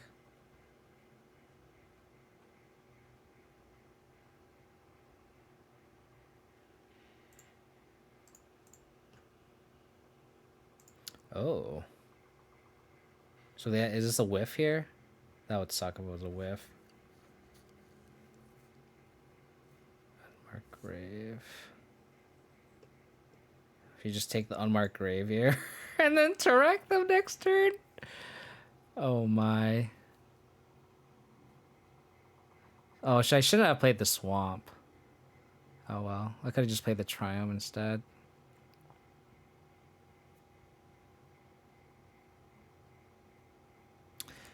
Yeah, let's take the Unmarked Grave.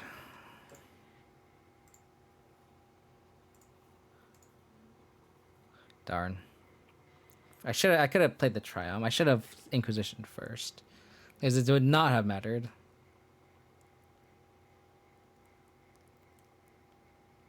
I don't want them to Phantasmal Image this Goose. So I kind of just want to just Teract them. Uh-oh. Maximus, thank you for the follow. I really appreciate it. Thank you for tuning in. Appreciate all the support, everyone who's tuning in right now. 46 viewers, it's a ton. Appreciate all hanging out. Hopefully this content is fun to watch. Hope you're enjoying this game as much as I am. It's an Unmarked Grave. Pass and turn.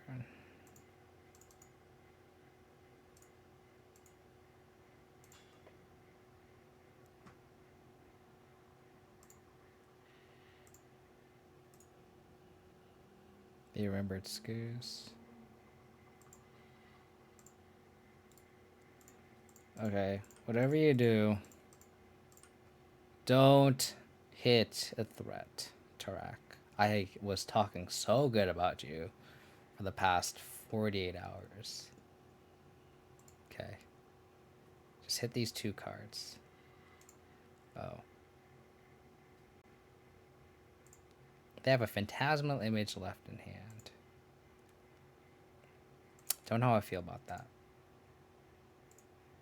But I'd rather have them discard either the other 2. I guess EE is the biggest combo. What's funny is if I cycle this Triumph, if they image my Tarak, their Tarak gains a +1/+1 counter. Okay. Okay. Sure. What's great is now they can't even block this profitably.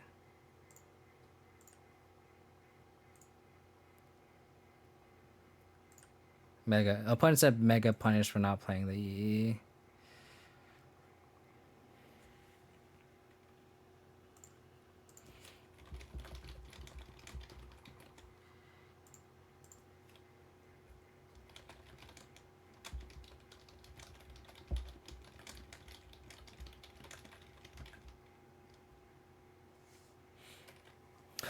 Racket's a bad man.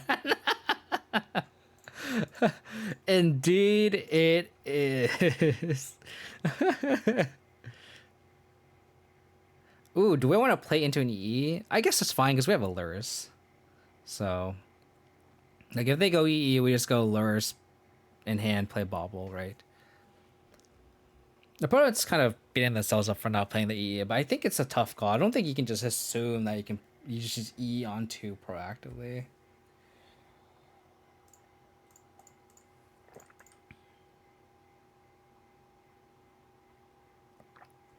Yeah, that's true. Do I just save this Goyf for in case they? I think I saved the Goyf.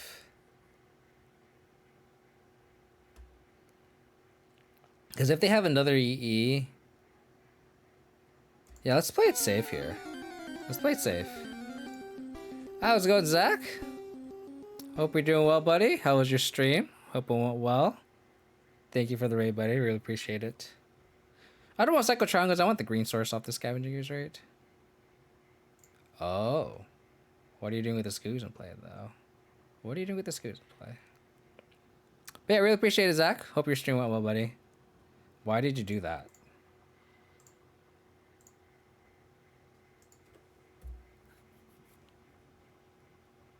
Yeah. Opponent said your list is a tough matchup for me. Main deck Voidwalkers and Scoos. Not wrong. Not wrong. Oh yeah. Got there. Yeah, appreciate everyone for tuning in and joining me on this raid from Zach Stream. My name is KO Diamonds. I only play Abzan here. We're playing an Abzan Lurrus list. There's a list similar that take it easy, Zero off. Thanks for tuning in, buddy. Really appreciate it. Pro White baby. Thanks for tuning in, buddy. Appreciate it. So there was an Absent list that that went 5-2 at a challenge like 2 or 3 weeks ago. I made some modifications. Like the list only had like a 21st land. And the sideboard, there were some changes there were some cards in there I didn't like. And there's like a Assassin's Trophy main and like a Blood Chief's Thirst I didn't like. So I added the 22nd land. I added another Abrupt Decay, just had 2 Decays. I think Decays are underplayed right now. And then we're just optimizing the sideboard a little bit, trying some Dark Confidants in the sideboard for like those grindy matchups. But yeah, we're just kind of just trying it out, trying to fine tune it because I think this is the most fun, probably the best Absent version, which isn't saying a lot. But TanCam91, thank you for the follow, really appreciate it. But yeah, this is kind of I think where I really like Absent as an archetype. Kind of discard Tarmogoyf, no Liliana here though, but like Lingering Souls, Vindicate, Prismatic Ending, Hex Drinker. You know, you can make an argument that Jun's probably better, and I would concede that Jund is just better than this just because Ragavan Darcy is just so good. But I tend to not like playing these tier 1 decks. So I actually am kind of happy that Abzan's not a tier 1 deck just because I played a couple leagues with the Jund Lurrus version, and just running into like main deck Sanctifiers is pretty frustrating. So like seeing like Sanctifier index come in, and then we just have like Voidwalkers that can just attack through it, Hex Drinkers and Tarmogoyfs that can attack through it. It just feel nice. So yeah, this is where we're at. This feels pretty good. We're currently 3-1, so we're having a positive record. So for those who are staying in from Zach Street, appreciate it for everyone for hanging out and tuning in. Hope you guys can appreciate this last match. Hi, I'm new here from Zach Stream. Welcome, QBC. Have you played around with Abzan Reanimator with Archon, Cold Seizure, and Ashton Rider, Mercury for being the Reanimator? I have not. I'm not really much of like a Reanimator player. I'm very like just strict mid range. I love like discard spells. Like that's just like my favorite thing to do in Magic. So like those kind of decks is kind of not really up my wheelhouse. I mean, I'm really open to try it. Like I'm not against trying out other decks. It's just like I like playing this kind of style, so I tend to only play this on stream, and that's kind of what people expect from my stream too. I mean, last stream we played a couple streams ago. Sorry, we played a like Absent company list. This also placed in one of the challenges as well. I think they went 5-2 or 4. They got like 20th or something. So this obviously isn't a discard spell deck. It's more like a collected company deck, but like it's based all on creatures. Even like Cocoing into a Gris was really cool to do as like a main deck way to just kind of try to hit a removal spell and sorcery speed. So we went 4-1 with this list. This list was really fun. So like I'm open to playing like non-Thoughtseize decks, but like if you're to ask me like what I would really love to play is just this style of list. But I am open to it. Yeah, of course you can post lists. Hey, following you from Madison, how do you feel about beef stroganoff? I'm just starting adding cooking to my Magic steams. I mean, I'm not gonna be opposed against it, Tangam. Auto ban link, so I can just check. Oh yeah, I mean, my stream is pretty chill, so it's kind of whatever. Oh, this is the Absent Rights list. So like, I have a Discord if you want to join it. Let me just post all my socials for those who are new to the stream. But I do have a Reanimator channel in my Discord that you can talk about it, because I know there's someone in there that was really John Dorian Smith is his name. He's a big fan of like Absent Rights because that was his first modern deck.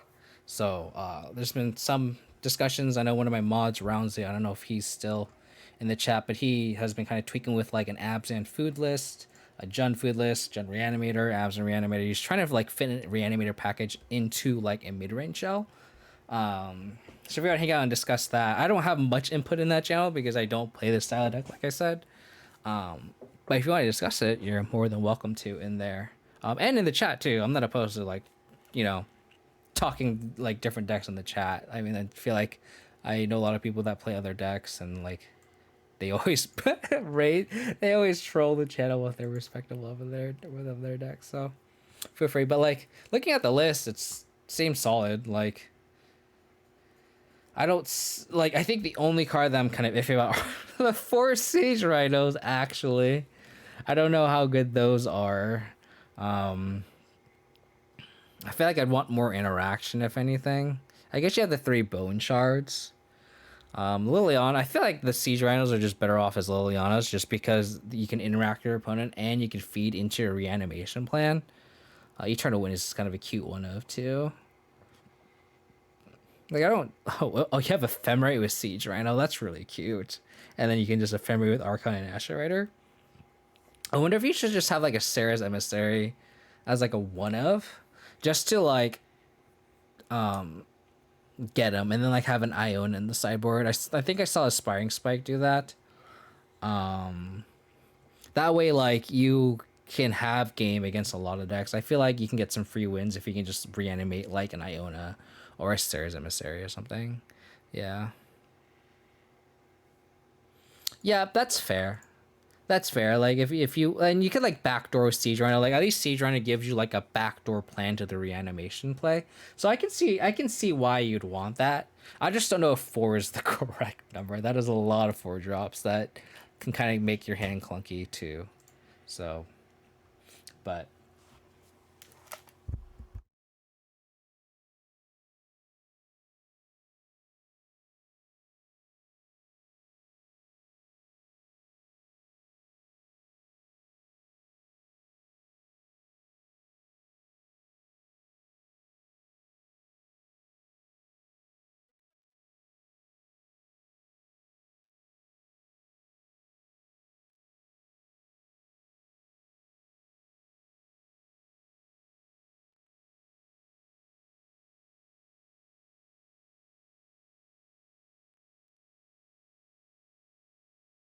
sorry, I just had my whole thing muted. The thing about like Siege Rhinos was like it might be better in your deck than my deck for sure. Oh, no green sources. We can go push Prismatic Ending and Lingering Souls if we draw another land, so I think we keep this. But it's just like I just don't know how good of a plan like Siege Rhino is as a backup plan, especially. Like maybe I'm kind of skewed because I think of it from a mid range plan, and maybe in your kind of deck it's better. I don't know. Inquisition of Kuzlik. We're gonna lure smear here. So no turn 1 monkey then? Interesting. I'm saying they're monkey deck. Probably a shadow deck as well. But if we just draw a green source soon, doesn't have to be next turn. Doesn't have to be turn after that, but maybe like 3 draws. The 4th maybe would be down to there's a point over. Is this Grixis Lurrus? It's probably Grixis Lurrus with Fluid Delta. So green source right now.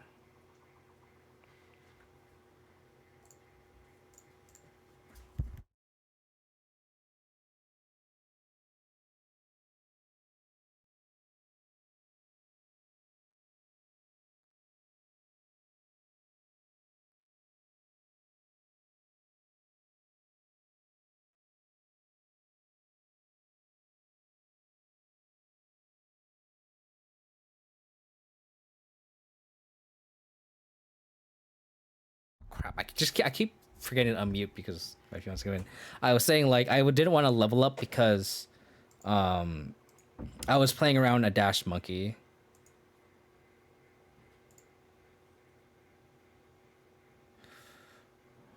Why not play around drown? So I think I Leering Souls first and then play bubble.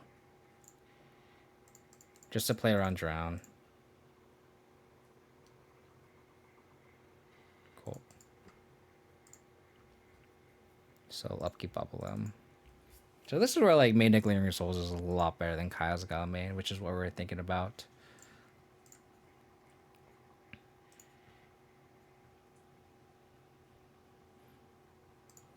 Nice Ragavan. Nice Ragavan. Okay. So they're not drawing lands.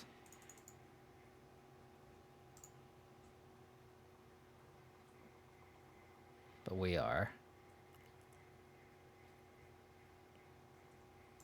So pay a land. Flashback Lingering Souls. We can just hide these companion windows for now. We just have a lot of removal here. I could just Prismatic Ending this too. Like I could also just hold it. These Lingering Souls are just doing so good.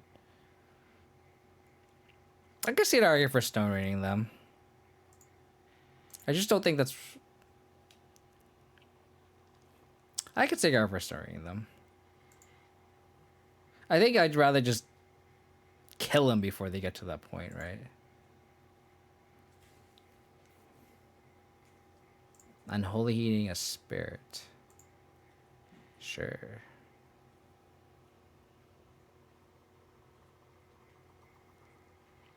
Like, that exchange is perfectly fine with me. I guess they aren't for, like, Prismatic Ending it, just because they could go, like, bolt this, hold up Drown for my push.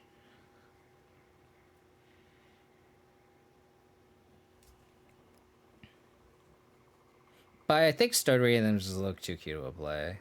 I might do it next turn, though. Death Shadow, sure.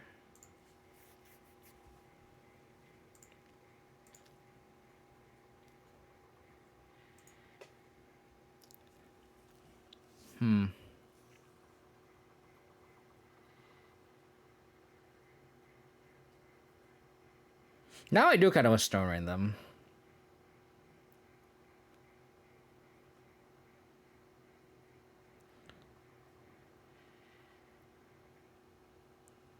I could also just, like, decay the Ragavan, untap, Prismatic Ending the Death Shadow.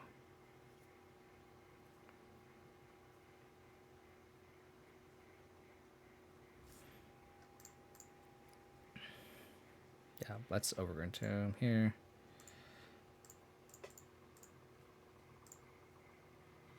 What's the card that we don't want to get recur with Lurrus? I think it's the Death Shadow. So I think we decay.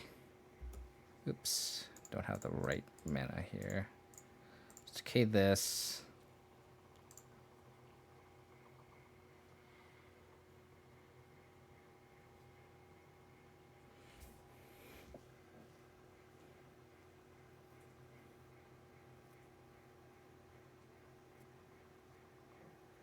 I think we vindicate the black source here. So that they can't discard or, and they're just further off Lurrus too. Oh, but then we can't vindicate plus... We can vindicate plus push the shadow. Don't hate that.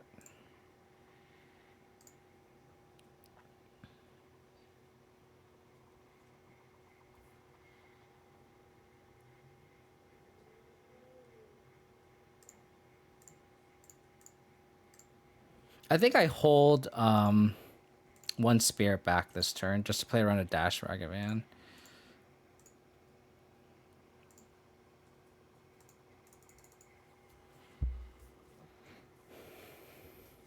Cool.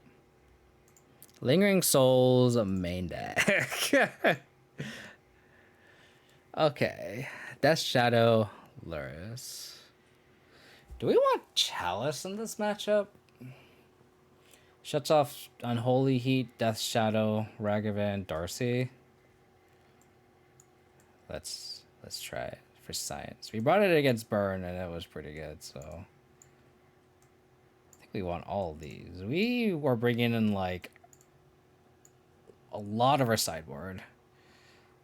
I mean, we're gonna board out all the discard spells, right?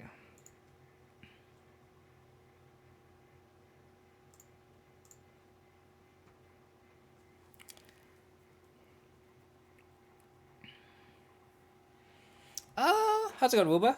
I don't think we take out all the Hex Drinkers.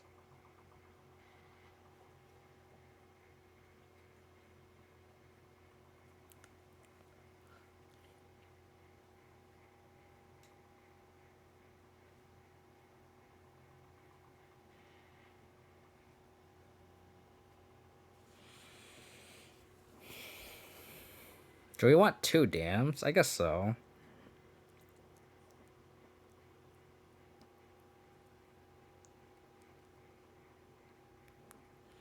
I could see trimming a Dothy. Yeah, I can see like trimming a Dothy, trimming a Hex Drinker. Maybe we should go down to 1 Dothy.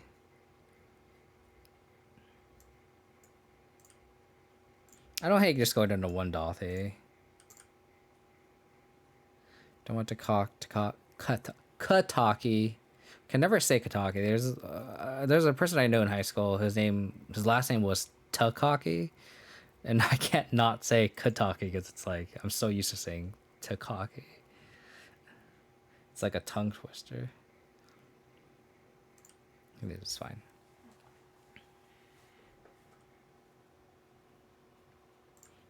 Lurrus, come to me, my friend. Come on, deck. Don't be shy. You know you wanna destroy our opponent. I think we just bottom the spell bomb here. I think we want to keep double rule spell, Tarmogoyf, and Lingering Souls. So I think spell bomb's probably the weakest card in this hand. It only stops future Lurruses, or just kind of like the later stages of the game. We need to like survive the early game, which is why I think we just bottom the spell bomb.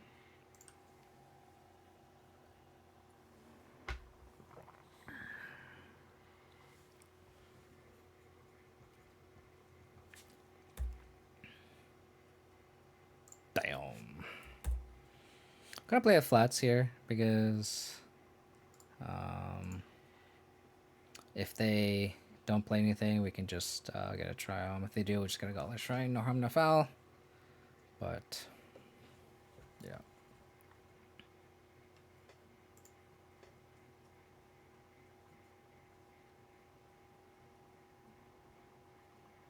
Yeah, they can't express their iteration with this, man.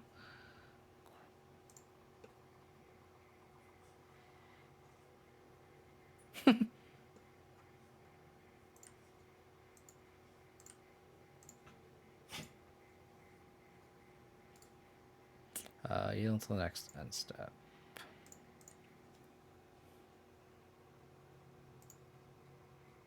I mean, that Cruxa is a problem eventually, but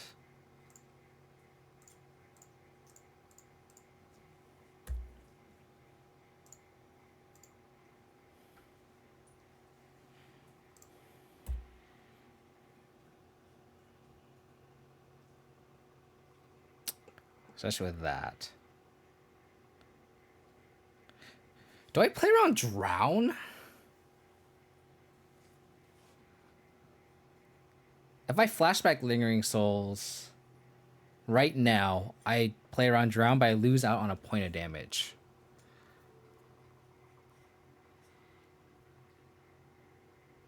Kind of wanted that to happen though, right?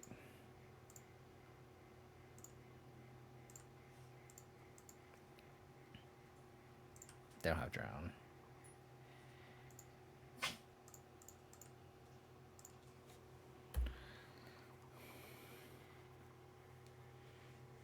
Lingering Souls, a pain in every Grixis player's ass. Lurrus in hand? Oh, sure. Growing the Goyf. Thank you, opponent. Growing the Goyf. Next, we're just gonna play Scavenging Ooze. Got a bobble. You got a bobble. Cool. Gotta push target.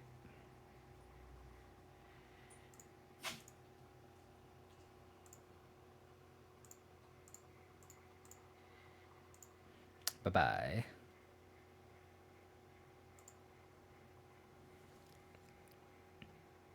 What am I drawing, opponent? A bobble. Good info. Good info. Thanks for going the Tarmogoyf too.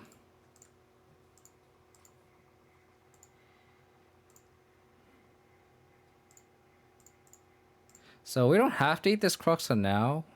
1, 2, 3, 4. So we can actually wait.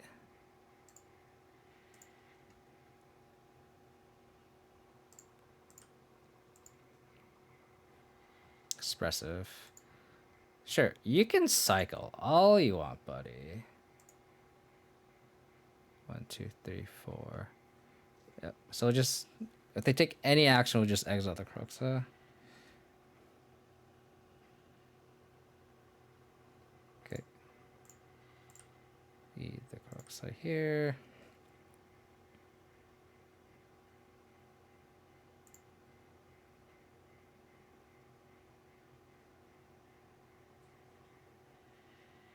Another shadow, sure. Okay, game over. Game over. All the pushes. Was that like the easiest clap ever? That was like...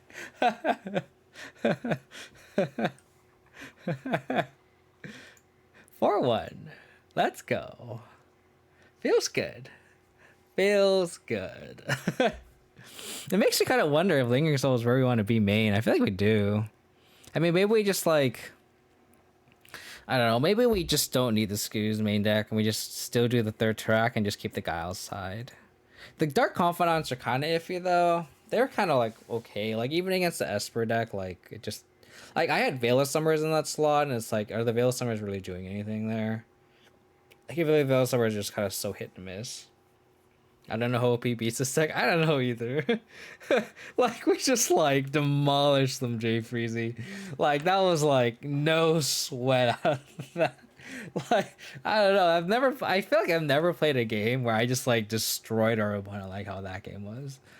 Like, that was definitely... Especially, like, our deck, where it's, like... You know, it's like a...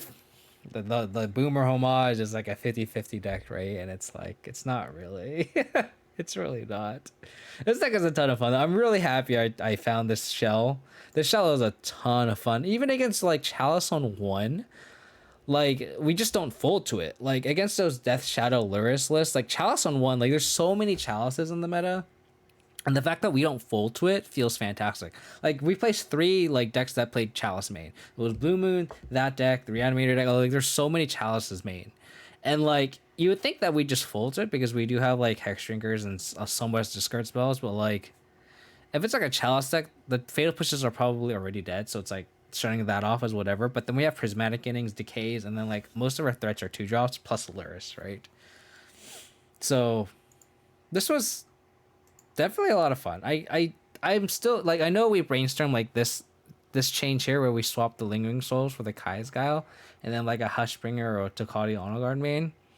I don't know. I feel like those Lingering Souls were still pretty good. And in the metagame right now, like having Lingering Souls against like Hammer, all the Lurrus decks, you know, like Lingering Souls is pretty good. So maybe we just keep this, and maybe I still have a Tokati Honor Guard over a Dark Confidant, and then just try something else in the Dark Confidant slot. And try like 3 Turax next league. Although like Turak is just like, maybe we don't want 3. Maybe that is something that we need to test next league if we really do want 3 Turak. Because if we don't, like maybe 3 Turax is too much, right? So that's something we would have to test. You happy with 3 Thoughtseize for Ioke? I think so. This is the discard package that I copied from the challenge, and it's felt great. Like I think in these Lurrus low to the ground list, I think you want more discard spells, i.e. the 7th discard spell, because you want to be lower to the ground and you want to be able to double spell. Like going like turn 1 Inquisition, turn 2 Thoughtseize plus Hex Shrinker is a great lead. And the way this list is much more lower to the ground has felt fantastic. Like going like turn 1 Inquisition, turn 2 Prismatic, ending plus Hex Shrinker, like these kind of combinations where we just have all this stuff going on in the early game feels good.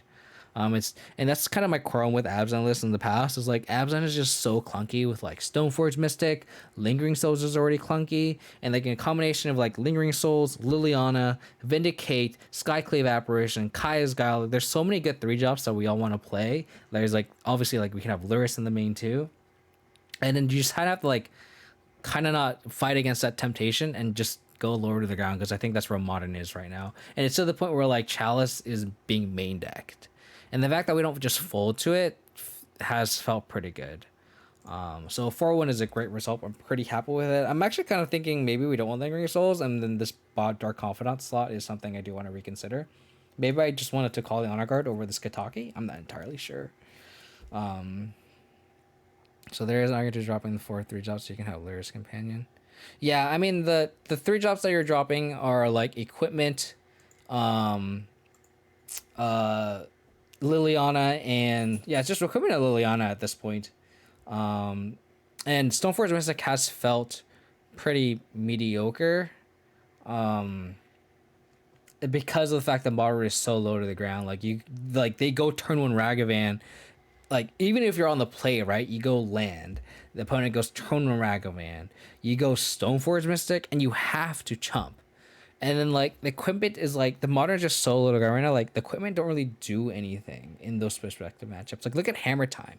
Like Hammer Time does not care about Batterskull. You know what I mean? So like, and on that note, like Liliana's just really slow to answer these monkey decks. Like you really need your answers to be cheap. So like Prismatic Ending and Fatal Push, and even Abrupt Decay. You would need your answers to be instant speed.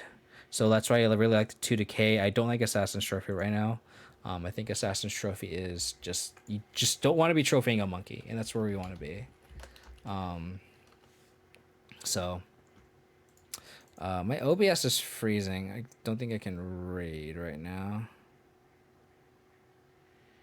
I mean, in your current list, there's just Souls and Vindicate.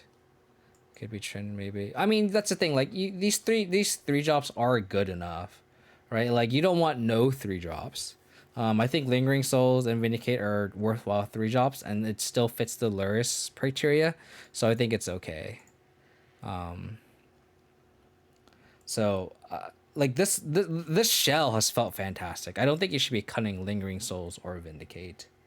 Maybe there's an argument for Kai'Skell over the Vindicate if that's where the meta goes. Like Vindicate is just such a versatile removal spell, and just having access to like Murktide Regent and like random Planeswalkers. We Stone Rain a lane against Grixis game 1, right? And that just won us the game. Like we Stone Rain their Black Source and they just conceded.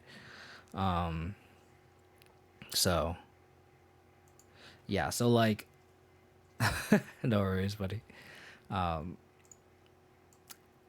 The Chalice is kind of sus, but it definitely did something against Burn.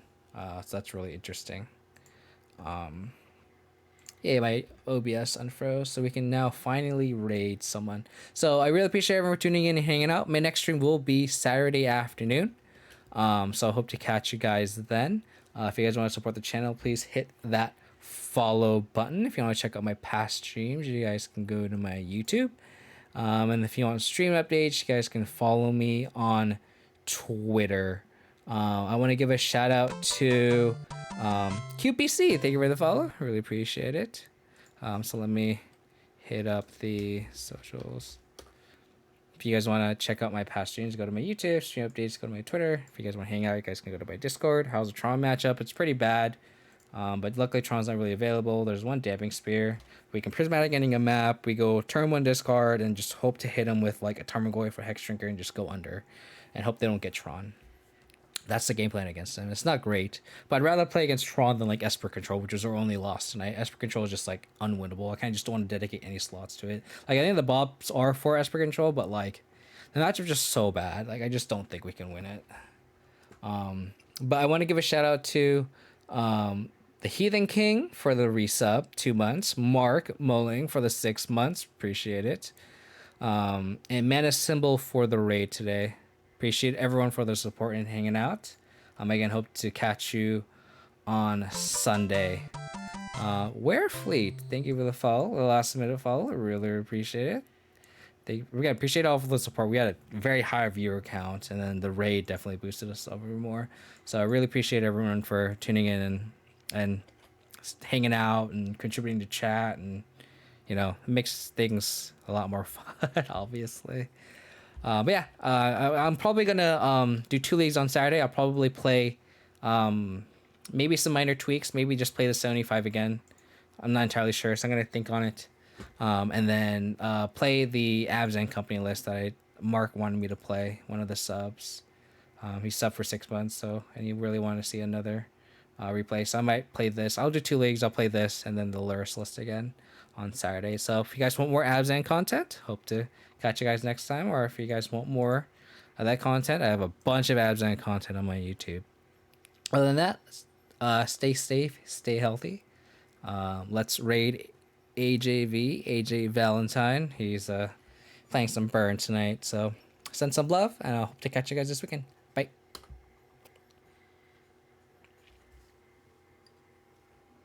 Oh, he's playing Tron. Let's fuck this Tron guy.